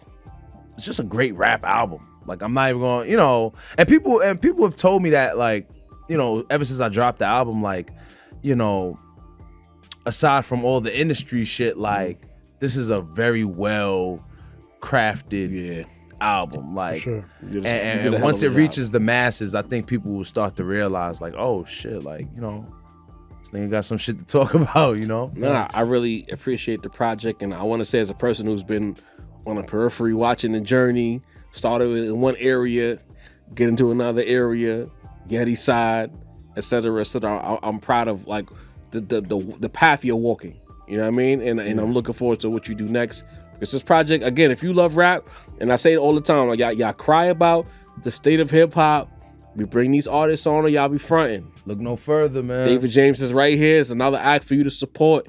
Lock in. New York City has a whole living, breathing ecosystem of talented, elite artists that do the things that you like. David James, before we get you up out of here, where can they find you on social media? Where can they find your music as well? Oh, y'all know where to find me, man. David James Music. That's MUZIK. Everywhere, man. YouTube. The S is a dollar sign. Yes, remember the David James. The S is a dollar sign, man. Make sure don't forget the money. Key component. You know what I mean? No matter what you do, don't forget the money. Music on both Apple Music and Spotify? Everywhere. That part. Everywhere you can get music, I'm there. That part. Simple. Deanie. Yes, sir. You know it's that time. Shout out to our esteemed guest, the talented David James. Yo. Big Bronx in the building. That's Love right. what you do, my brother. Javi, Sincere, Masito. Love y'all like cook food. I'm Dean the Balance. You know what it is, man. The Rap Roundtable. Live and direct. We love y'all. Ow! Episode 133 in the book. Shout out David James, Eddie Side, Cinematic, Yes. Rap Roundtable doing what we do, getting kicked out the studio. Until next time, we out of here. One.